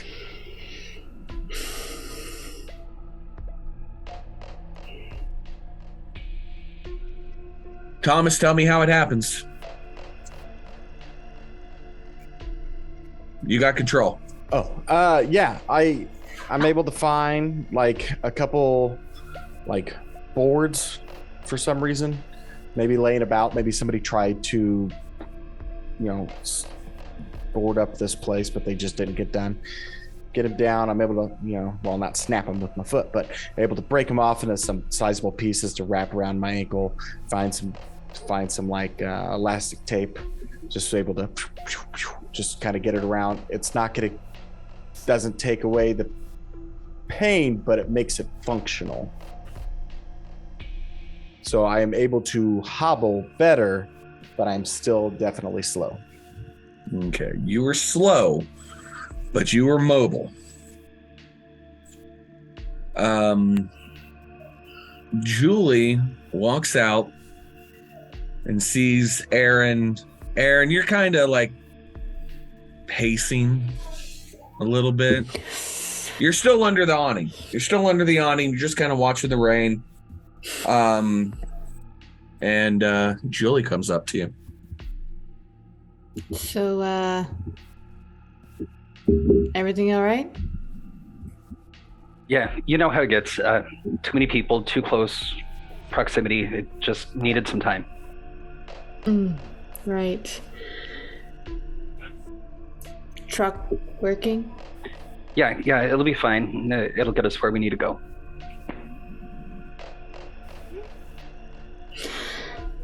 So, I was thinking.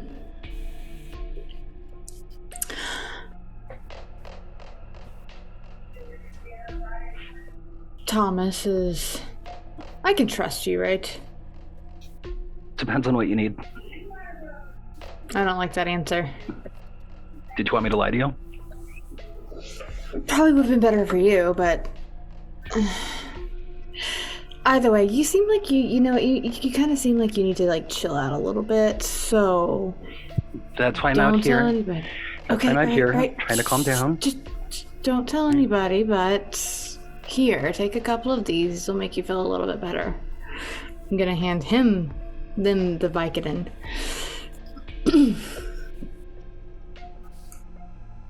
How many are in the pack that Julie gave me?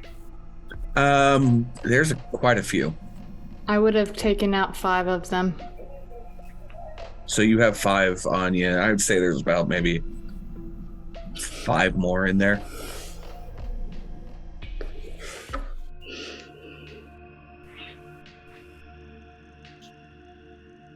Without these, am I able to at least pretend that I'm getting everything under control? I mean, your anger's going to go down, yeah. Without them, am I going to be able to pretend that I've got it under control? I mean, we could just roll for that and find out. So you could either see what the Vicodin does to you, or you could roll and see what happens. The dice don't like me. I'll take 1. And You'll take 1? yeah, 1. Okay. So Aaron takes them and just tosses 1 back. Mm-hmm. And Julie, I'm going to say that you leave him be and you just kind of walk back inside. No, Oh, no, go ahead. Go continue. After he takes it, I'm just gonna be like, so... Alright, then now let that kick in a little bit, everything's be chill, and then, we can all get on the road. Thomas is injured, so we're gonna have to find a space somewhere where he can, like, stretch his leg out, really, that's still kind of covered, so maybe there's a tarp or something we can put over the truck, I don't know. But yeah, so then, me and you and Sylvia... Grace, all in the truck together, heading to the train station. I might need another one for the road. You're right. You're not just gonna, leave on your own, are you? Because if you're gonna do that, I'm just gonna strongly recommend that you just let me know in advance. That's not the plan right now. Right now. Okay, well, if it becomes the plan, let me know. Fair enough. We're both more likely to survive if there's more of us watching our backs, right? That's fair. So long as they can be quiet about it. It's pragmatic. So, yeah. Let's look in the garage for tarp. Let's look in the garage for a tarp. We'll find a tarp. We can make this happen. Let's manifest this happening. And so tomorrow we can get to that train station. We can make this happen. Okay. All right. Aaron, you're going in to look for a tarp. Julie's gonna help me. 5d6 me. Oh, well, still going to have you 5d6 me. You're going to be looking. Plus the... Plus I the get one, the so ongoing yeah. one, right? Yeah, you get the ongoing. That never leaves. 2 6s and a 1. 2 6s and a 1.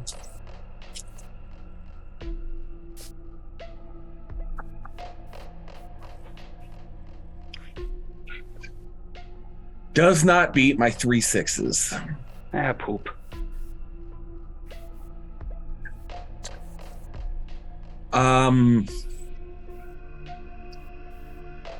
As you remove, you find a tarp.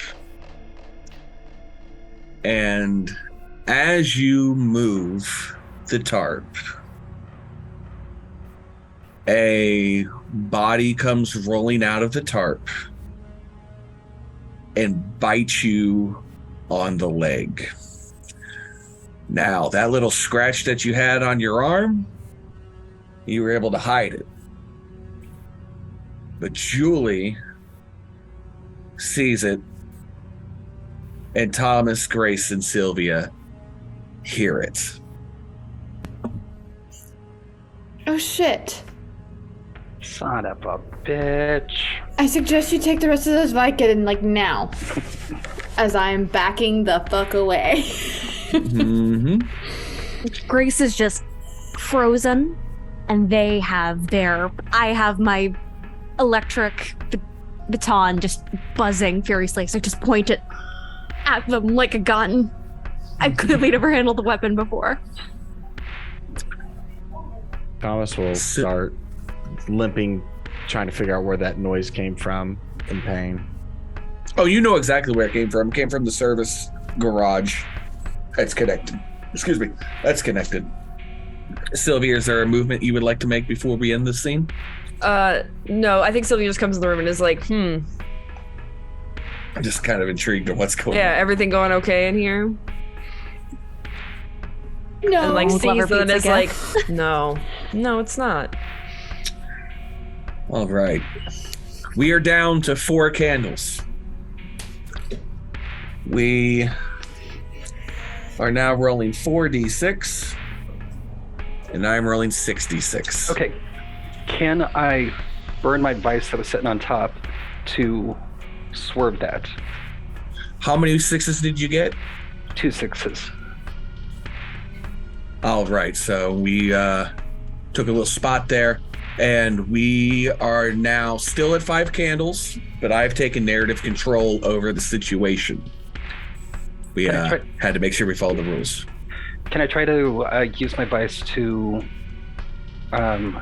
regain narrative control and miss that extra bite? That would make it tie, and I believe tie might go to the player. If I can get production to send me a note real quick, I'll make sure I get that right. I think that you're only SD supposed still's to be gonna able win. to- Okay. All right. Then in that case, second bite. Okay, so scratch and a bite. But everybody has seen it. Everybody has gone to the room, and now a zombie is standing up in the room after taking a bite out of Aaron's leg. Okay. Well, I'm gonna try to kick it in the head because it's not all the way up yet, and Okay. I'm still kind of angry. Okay, so roll me that 5 + 1.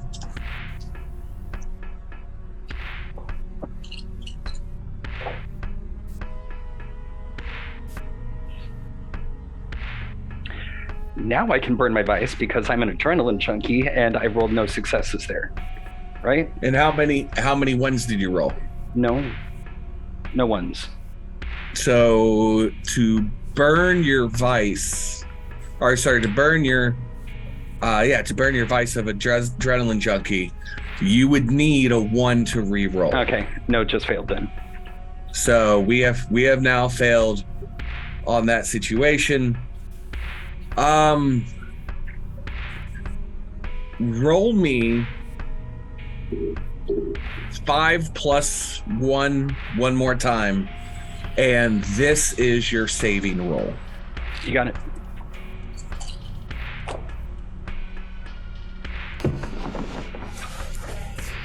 Five on the special die, but that's it. No 6s, no 1s on that. No 6s, roll? no 1s. All right. As Aaron goes to kick the zombie in the head, the weight of his other leg is not as strong because he just got bit in it. And he goes down. As he lands right next to the zombie, who will crawl over and grab him by the throats and take a chunk out. Aaron is not dead yet, but as you will hear in the truth, where we're going with it. Now, a candle goes out.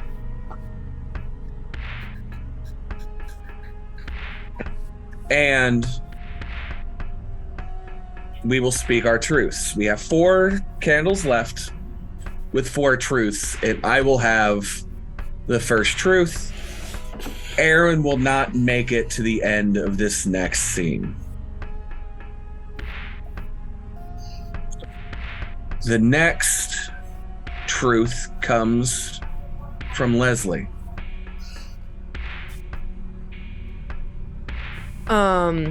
When Aaron goes down, well, I guess I don't know. Did Aaron take the keys at all for the truck, or are they still? That's up to you. You can decide. You're making a truth. Cool. So yeah, Aaron had the keys in their pocket. They have now skid across the floor away from the action. Okay, so they can't. The keys are free for anyone to grab. Are loose, yeah. Abby. Oh boy. Before I say this truth, I'm going to message a certain someone and ask if this is okay because it's a bit extreme. Go for it. Take your time. We always want to check to make sure if we're doing anything extreme that we are, keeping with the consent. We do play with yellow and red flags. This game hasn't been too terrible on it, but we've had one that we've had to kind of divert away from, and just one today. So we're not doing. Okay, I got bad. the okay. You got it? Okay, go for it. Grace is the one who puts Aaron out of their misery. Okay. And finally, Corey.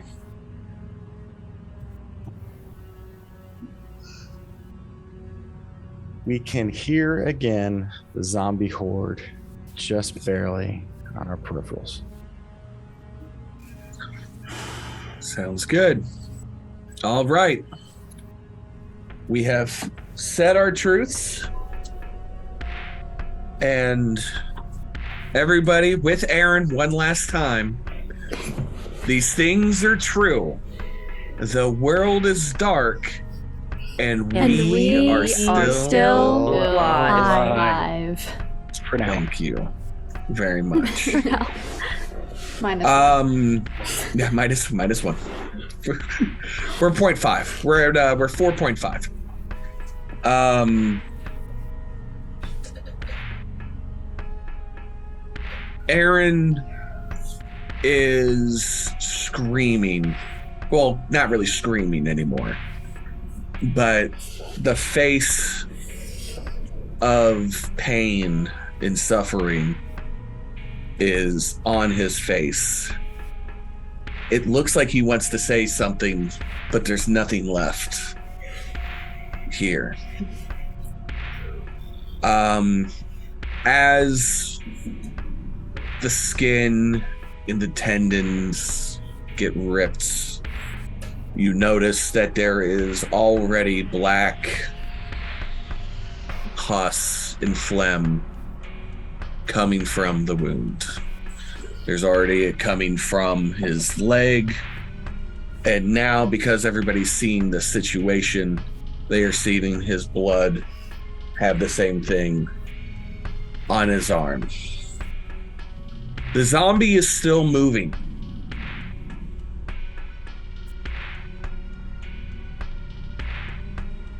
What do we do? I think Grace is going to go for it. I should be speaking first person. I'm going to go for it, wielding my electric baton like a bat and just swing at its head. Okay. Roll me 4d6. Oh my god. Oh no. Oh no. While That's a she's one. doing that, Julie's going for the keys. Okay. That is a 1, no 6s. That is a Would I 1. be able to burn my vice? Let me roll. Oh, okay, sorry. And let's see. Let's see if it's worth burning your vice.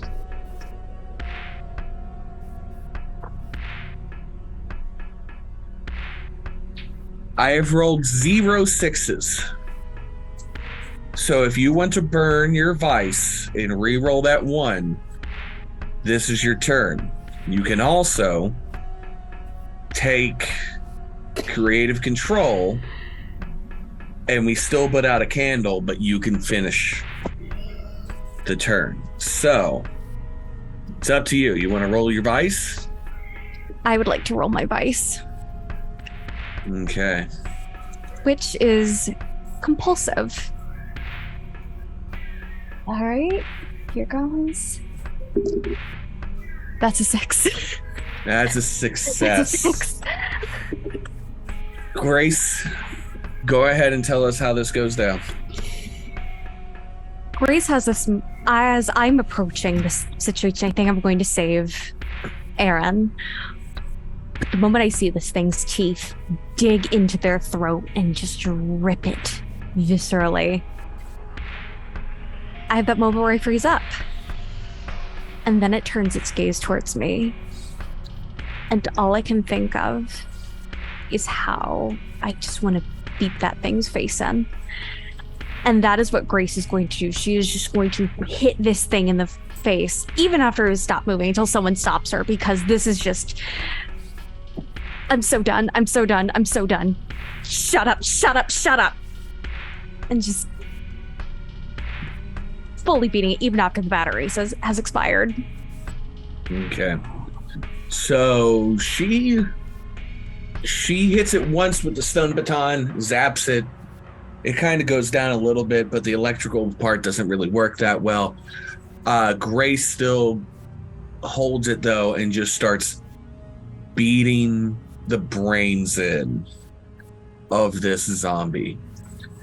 Is anybody going to stop her as soon as this thing is motionless? Or are you going to let her kind of release some anger? Tom's going to Julie's start going freaking out. I'm gonna say Julie was going for the keys, so Okay, so she's just grabbing keys. What is Thomas doing? yeah. Thomas is going, oh shit, oh shit, oh shit.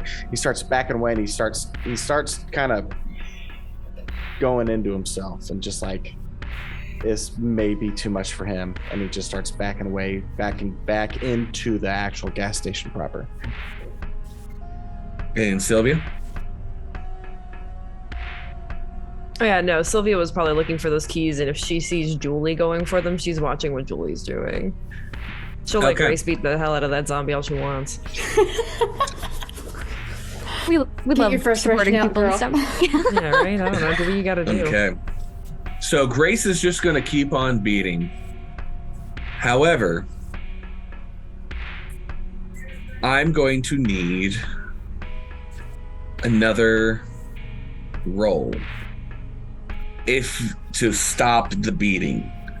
If you're going to continually beat this thing, and this thing expulses black things, you're going to find the surprise nougat at the center of the candy bar at some point in time. Oh no. So I'm going to need you to roll for me to make sure that you stop before you cover this entire place in zombie bile. Let's do it.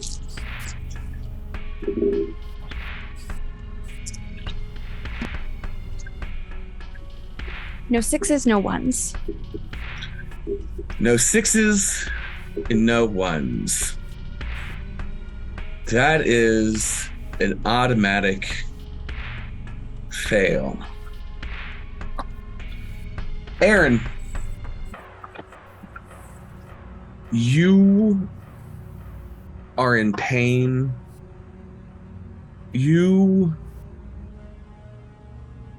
are just, you can't move. You can't do anything.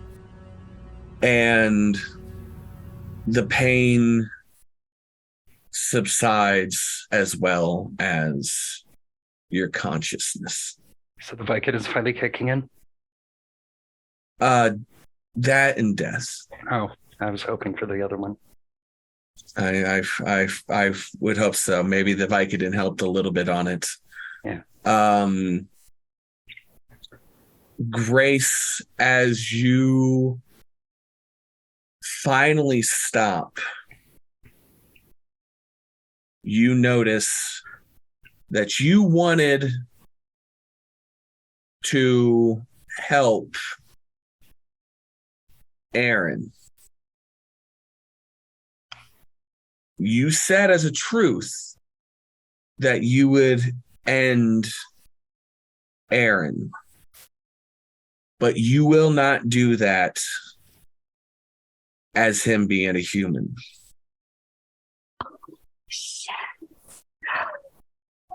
Grace, as you are hitting and slamming this baton into the skull and not stopping,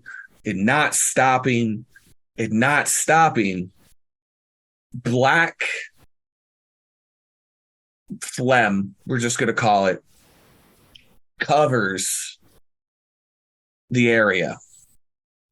And not only that, but you were covered in this as well. You will have to find a washroom and wash it off, which you will. But will it be enough to not affect you? Before you could do that, you stop as the shell of Aaron stops moving. Hey, it's Sims. Mom and Dad always said that I was going to let life pass me by with these cameras and the toys and all that. But they always made more sense looking through the lens and tinkering with the drones and helping them, piloting them and helping them fly. It helps make the world make sense. But now with everything that's going on here, nothing makes sense. I don't understand where the world's going, what everyone's doing. Nothing makes sense. I guess they were right. Maybe it's time to put away these things. Maybe it's time to stop playing. Maybe it's time to stop watching and start doing. I guess it's time to stop. And now The shell of Aaron starts to stand up. That is another candle out. We are at 3 candles. That means you're rolling 3d6s and I am rolling 7d6s against you. We haven't even made it to a train.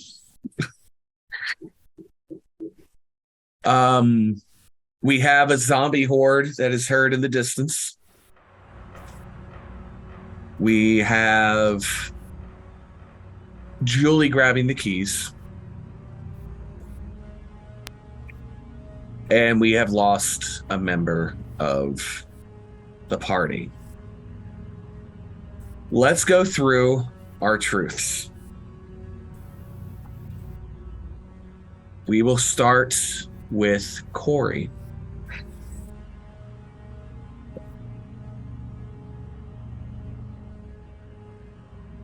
He now sees the zombies through the front door of the gas station, just beyond. Thank you. Next up is Sam. With keys in hand, Julie gets into the truck and starts it.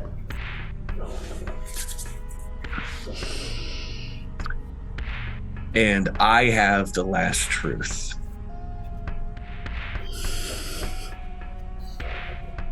Everybody but Grace at this moment, gets in the vehicle. Oh, Okay. Now, with the 4 of you still in the game, these things are true. The world is dark, and we are still alive. Thank you so much. Grace, before you make a move, the body of Aaron rises up, and with baton in hand, you kind of make contact with the now rust orange eyes of Aaron, and you swing. Aaron's corpse falls to the ground in enough time to get into the vehicle.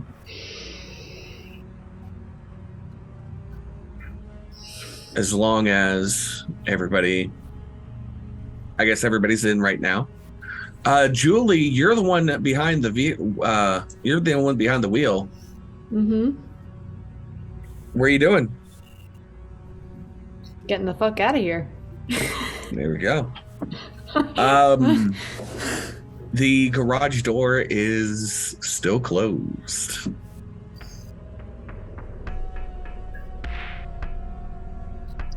Anybody want to open up that door? Or are we just going to try to blast through it? We have no momentum. I'm just gonna yell for somebody to open the damn door. It's not going to be Thomas. Grace is in shock. Yeah, Sylvia's gonna Sylvia. try and open it. Yeah, Sylvia's got it. Okay.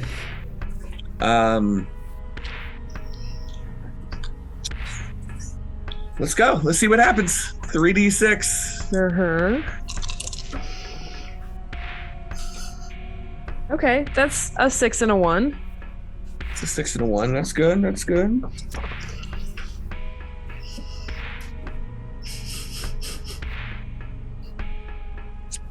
But it doesn't beat my 2 6s. So I will keep control, but the candle will still be lit. Okay. You can burn. I was gonna say, her, can I burn my virtue, which is Oh, yeah. studious, and try to tie you? Yeah, yeah. Yeah. Try and figure out the best way to, open this door. Obviously. Absolutely. Go for it. Yeah, no, that's a 1. That's still a 1. Yeah, every Still a one. I 1. got a 1. Yeah. Yeah, sick. Nice. You. Out of curiosity, can you burn 2 in 1, like on one roll? I think you can. Let me make sure from the production. Production gives me a negatory. Okay. So I will still continue with the narrative, but Sylvia, you will get the gate open to see maybe 250 shambling hive mind zombies coming in towards your area. Now, you run back and you will get into the vehicle. And Julie will kick it into gear and will drive everybody out of the gas station. Now, we had a truth that this was going to be the last safe house until we get to where we need to go. Julie, let's see how well your driving is.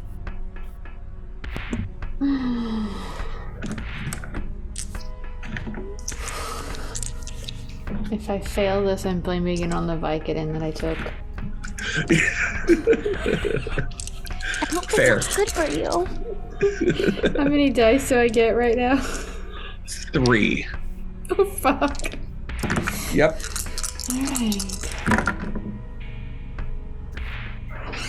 Alright, I only got a 1. I would like to burn my moment. You're burning your moments. Mm-hmm. Which was that your truth. I find hope when my truth has been validated. And I'm pretty fucking sure this counts as validation. It does. And to a point, just the wrong supernatural thing that you've been looking for Right. all along. You've been hunting werewolves and you get bit by a vampire. Alright, come on. Alright, guys. Nah. Not a 1. But it was not a 6 either. It was a 2. Gotcha. So, we are losing. We are losing another candle. Sorry, Okay. guys. The vehicle will make it. The vehicle will run. The vehicle will make it very close to Union Station. However, Julie, you took that Vicodin and you should not be operating a vehicle at this moment. And as you turn the corner to get into the block of where the Union Station is, you notice down that corridor of streets, it is nothing but a wall of zombies. You try to steer it back to the left, and you hit the curb in just a way where that truck flips on its side and slides away from the zombies. But you no longer have that vehicle. Thomas, they put a tarp on you in the back. You brought this up in chat, by the way. I need you to roll 3d6, please. That is something I can do. 1 6 0 1s. You manage to get flung into a bush where you did not take any damage from the truck landing on you or flying into the cement or towards the zombies. You got lucky. Definitely known for my Yeah, that's absolutely splint boy. We are going down another candle. We're down to 2 candles. We still have 4 people alive, which probably not for long. Just throwing it out there. I'll be rolling 8 dice from here on out until the next session when I get my 9. Oh no. And when we hit the final candle, we are in the final scene. And we will take the end that way. But let's see what we can get into before that happens, right? Let's start with our truths. The car was the one that put us under. So Sam, I'm going to be the one that takes the first truth. There are over 5,000 zombies in downtown in this area right now. That is my first truth. Leslie, you have the last truth for today, for this one. The truck is leaking gasoline excessively. Okay. Just oozing. Just oozing. Mm-hmm. Just going. All right. So the 4 of you, here we go. These things are true. The world is dark, and we are still alive. Still alive. Thank you so much. As everybody escapes the truck and helps Thomas out of the bush, you all notice that you are pretty much not that banged up for being in a wreck. You decided to put on some seatbelts, except for the guy who was riding in the back. Typical Indiana pickup driving, you know? You will find that there are no place to run in this block without coming across multiple zombies. It is not shoulder to shoulder zombies yet, but you have caused a commotion. The zombies know where you're at, and they are walking towards you. Now, they don't run, but they don't shamble. They're about a normal pace walk. A lot of these seem to be fresh. What would you 4 like to do? You're really close to the station.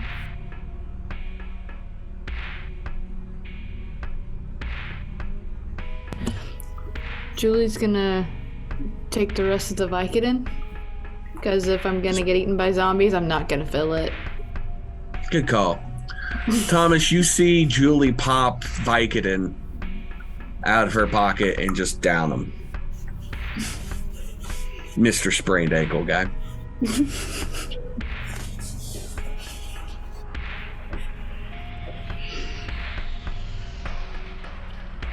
Grace picked up a few things in the last gas station. And she's making an improvised explosive. Okay. I will say what you're able to make. Actually, I guess we should have you roll for it. Let's get blown up. Let's do it. Not me. I'm away from the truck. 2d10. I don't remember. 2d10. 2d6. That's a 6. That's a 6 and a 2. Okay. Give me a second here.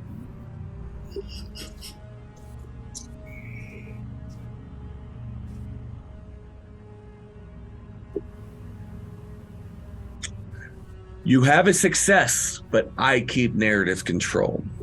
Oh my god. I hit 6 sixes. Oh shit. So, Oh my god. Grace, you think you know how to MacGyver this. I've used fireworks, yeah. Yeah, you know what you do. You're taking the stun baton and you are fidgeting to try to make it so it will click on without you touching it. You get it to go, but you fumble it. And it lands at your feet near the gas. Please roll me a saving throw of 2d6. Would this be a time to use my brink or my moment or anything like that? Not yet. We'll see what happens. Roll at least a 6 or a 1.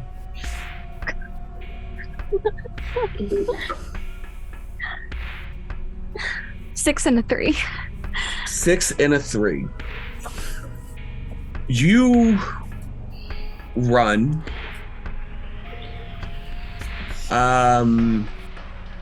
As the thing lands at your feet and it lights on fire.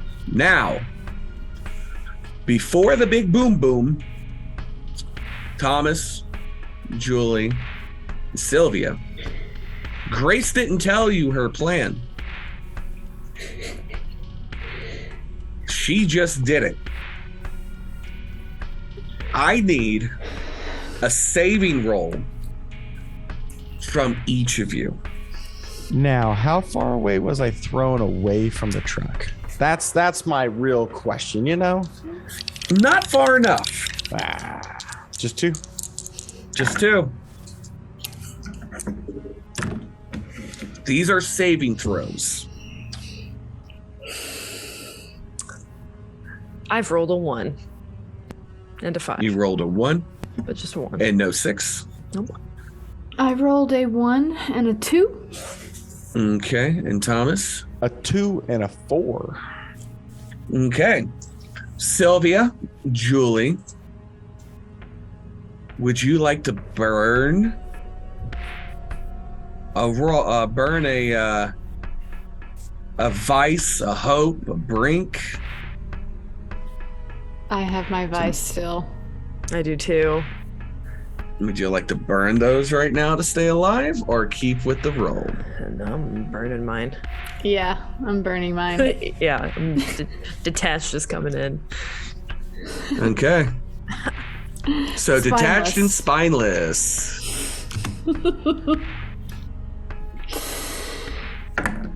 I rolled another 1 again. I got a 4. I'm sorry, guys.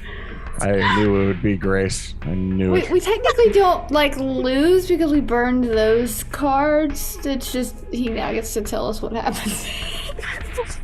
I think. So I don't know. It's a vice card. Maybe I'm So wrong. that was a saving throw, not a candle. Oh shit, that's right. Fuck. Never mind. So Grace runs away without telling anybody that she has going to do this. As the fire hits Sylvia, Julie, and Thomas, you all look at the flame, and then boom. You guys were too close to the vehicle, and the vehicle has exploded. Hey, can my character get one last thing as he notices this about to happen? I will let you have... Okay, this is what we're going to do. We're going to let you guys have one more thing that you could happen before it explodes. But after you tell me what's going to happen, we are going to play your final words, and you'll be gone.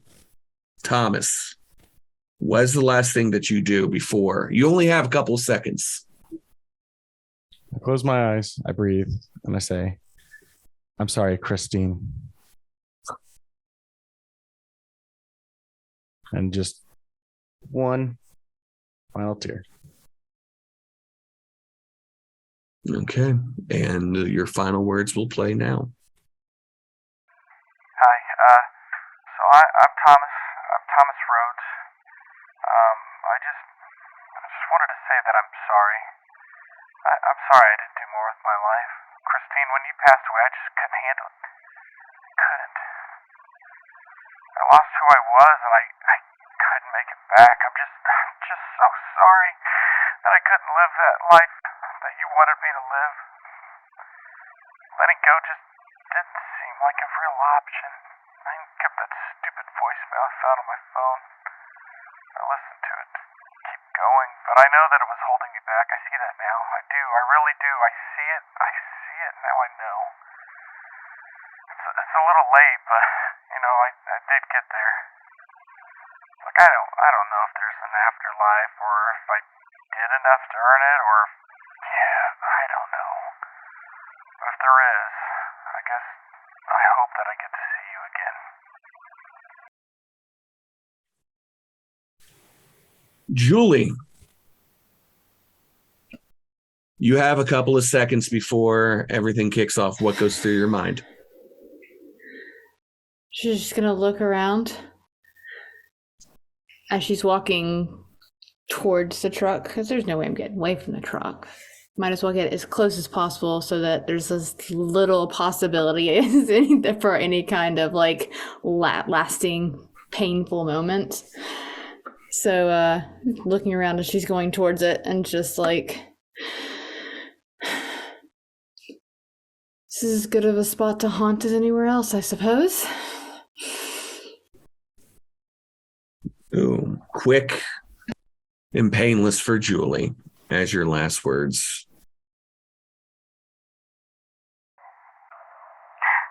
Hello, lovelies. Julie Walker here, getting ready to once again explore the unknown with you. Shit. Jason, is the video recording? We have sound, but I don't see the light on the camera. Well, did you press the button? The red button, Jason. The one that says record? Seriously, have you gotten any of the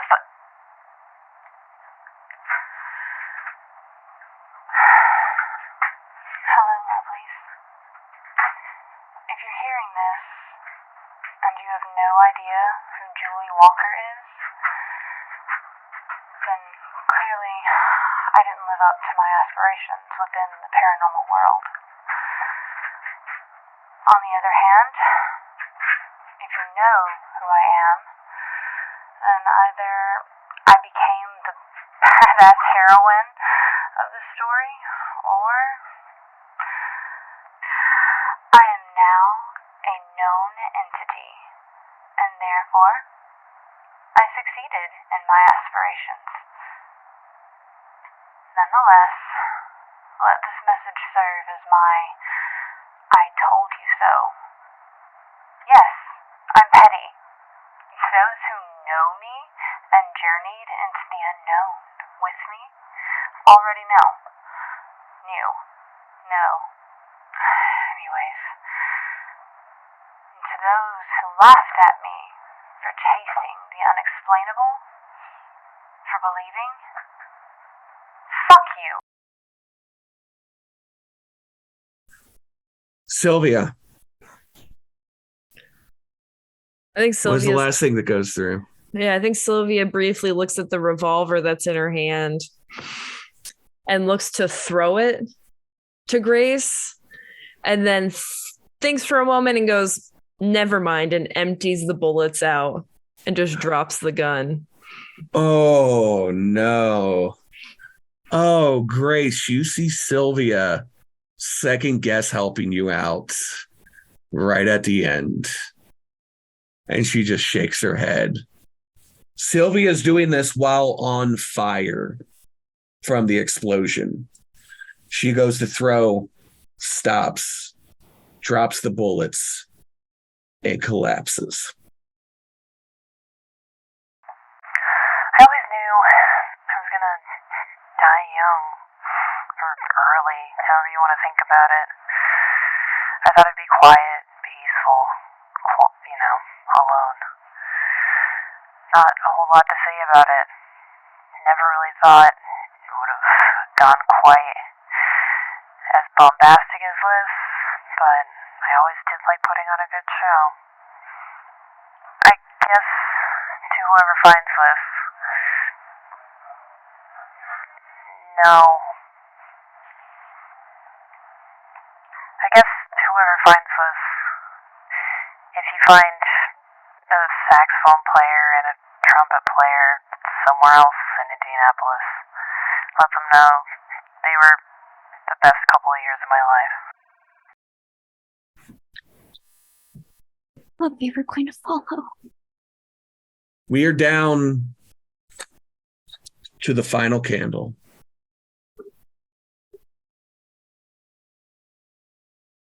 We have one.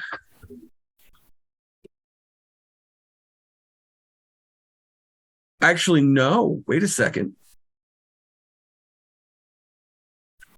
We had the failing, but Grace dropped the thing. So we are at one. I wanted to make sure that we actually had a candle go and not just 3 deaths, not a candle go. We're on track. I'm We have so one sorry. truth. And I have the last truth. There is an entrance to the trainway that Grace can see. All right, Grace. These things are true. The world is dark. And we are still alive.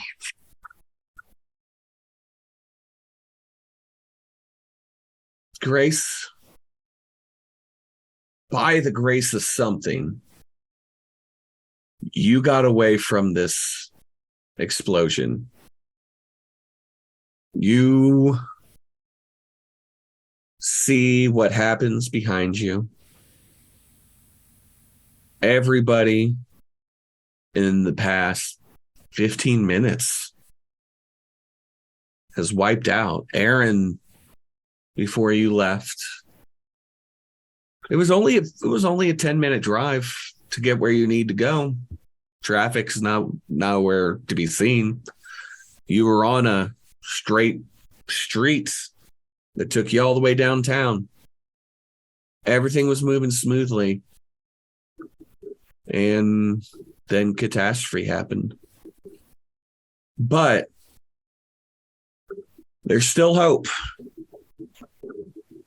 There's a door, and it looks like it's open with no zombies around it.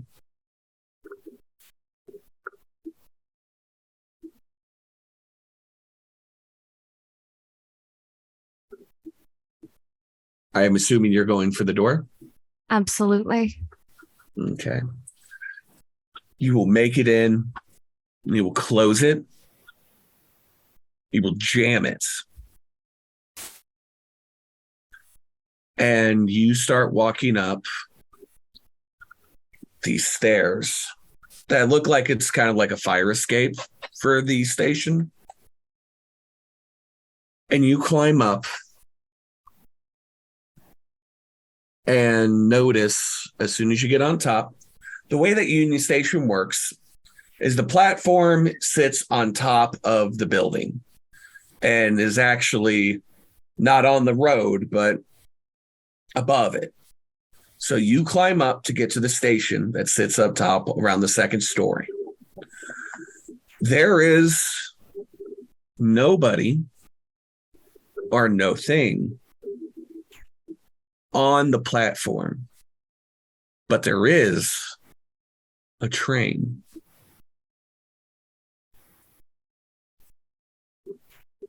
The train doors are open, but there's nobody around.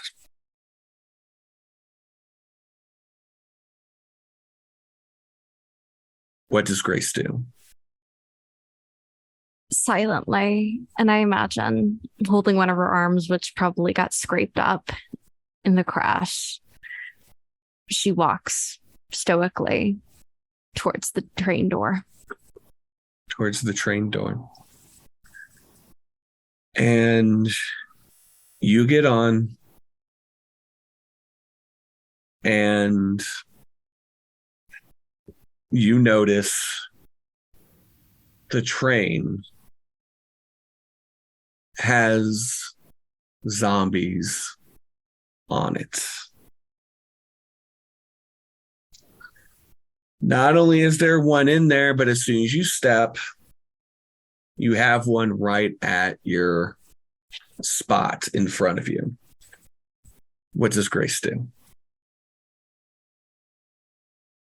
I think she licks her still Icarus lips and spreads her arms wide open to welcome it. To welcome it. I am going to forego the saving throw since you are volunteering. Grace, you were so close. You got on the train, but there's nothing else but dead and dread everywhere you've gone. There's no escape. There was no way out. Maybe the flyer was 2 days late. Maybe when it pulled in, the shambles of zombies took over. But either way, Grace Washington opens her arms and succumbs to the zombie.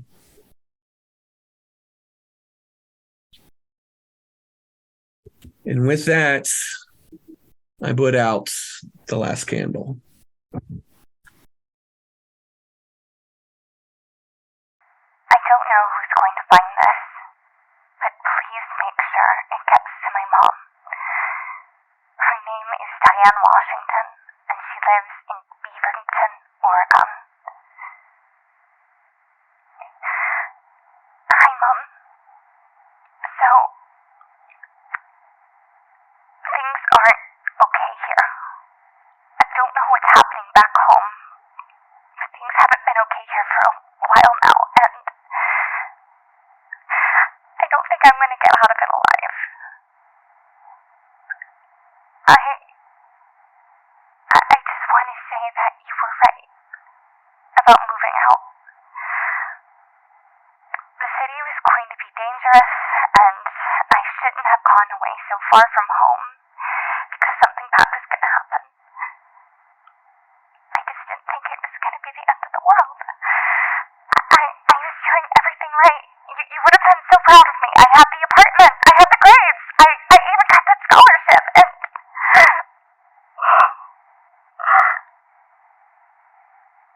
I'm just sorry I didn't listen to you.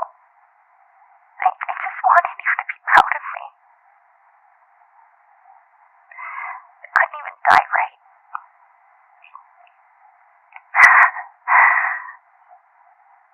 I love you. And please don't remember me like this. I would like to thank all my players for playing today. I'm going to turn on a light. There we go. Now I can see a little bit better. I would like to thank all my players for tonight. This was a fast one. This one went pretty quick. I thought we were probably going to take another break, but we didn't really have to. Let's go around the horn. Plug everything that you want. This will be coming out the second to last week of October. So if you have anything planned for Halloween that you're doing or anything like this, I believe this will be premiered on the 23rd. So let's start off with Leslee. Hi everyone, I've been Sylvia Trench. I'm Leslee Wombat on the internet. You can generally find me on Twitter at that handle where I talk about what I'm doing, but I'm back with Comfort Sickle. All of October, I have been playing Resident Evil Village, which is what my poll picked at the last second after Resident Evil 2 was winning for a really long time. So come hang out, play Resident Evil Village. We'll see what we play next. But yeah, I'm playing video games over on Carrying Comfort, but find me there. Enjoy. And Village is definitely more creepier, so that's a better call. I think either of them, so Village, you'll like both of them. Village is going to scare you. Great. It'll be lovely. I've watched playthroughs and I've seen the one nightmare scene, and I know it's going to scare me regardless. So absolutely. Yep. Next up, we have Abby. Oh, shucks. Well, before I completely ruined our acting with not informing my friends I was making an IED, I'm Abby, and tonight I was your Grace Washington. And if you want to see more of me, check me out on the Bird website, at Enough of Abby. And if you want more 10 Candles, we did just finish up our series, A Night to Remember, which is going to be an ongoing historical series that features mixes of 10 Candles and Good Society. We just finished up our Path on the Oregon Trail and Fate of the Donner Party. Check out Exquisite Corpse. Absolutely. I if I haven't seen it, I'm going to see it. The Donner Party in 10 Candles is a match made in heaven. So it's like you don't even have to roll. It's just historically accurate. Yeah, someone's gonna die of dysentery. It just happens, you know? Next up, we have Corey. Hi, everybody. I'm Corey. I play Thomas Rhodes. Yeah, you can find me on Twitter at Indy Corey Harris. That's with an E and Corey because I spelled it correctly. Check out Martless stuff. It's fantastic. We're doing a lot of good stuff here, and hopefully more stuff in the future. So, thank you. Absolutely, thank you, Corey. Next up, we have Sam. That's me. Hey everybody, I'm Samantha McLarty. I have been Julie Walker. I have no idea what I'm going to be doing when this airs. I have no clue what is going to... There's a Hunter game that I'm in. I don't know where we'll be at on that. London's Bleeding. I don't know where we're on that.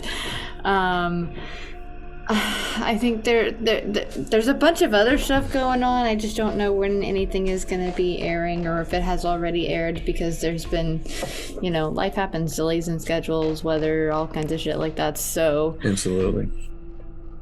Find me on social media. I try to post on what I'm gonna be doing there. There should be a link tree in the chat, I think. Otherwise, it's just S McLarty on all the socials. I don't really know what else to do or say now. I'm bad at outros, so I'm gonna let the next person go now. Thanks, bye.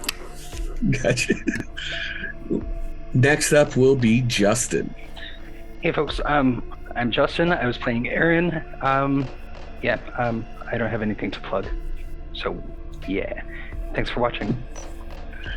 Thank you, Justin. I am Stephen Rieger, creative partner here at Martlet Games. We are 4/5 of the way done with the DarthTober here. We have one more Sunday that we're going with. That is an 80s theme, horror-filled D10 romp through an amusement park. And you're going to love it. Before that, you will see... I think we still got a couple weeks left on Lyndon's Bleeding recordings that are coming out. Those are coming out on Thursdays with Martlet. If you are seeing this and those are already out, make sure you check us on our YouTube channel. November will be, hopefully, Death Pack. Death to the Undead will be premiering. I've already spoken on it a little bit in the first brackets that we did for the first week here, but I'll keep it simple. Asshole Sabbat vampires are wreaking havoc wherever they go. Period. It is fun. It is amazing. I have a great cast for that. You will love it. Make sure you check out all of our friends. The Hunter game that Sam was talking about, you can check out through Vancouver by Night, correct? I think Vancouver's running that? I think that it's airing on Vancouver. And those are usually on Saturdays with the takeovers that we like to do. And any of our other friends, if you, why not? In the chat room right now, add your Twitch channel if you run anything, and people will see it. And this will be a great way to network before we take off the screen and raid into somebody else. So everybody enjoy themselves in the chat. I hope you enjoyed the show here. And I think it's about time to head this out. So take care of yourself. Take care of each other. Good night. Bye-bye. Happy Halloween. Happy Spooky Halloween. days.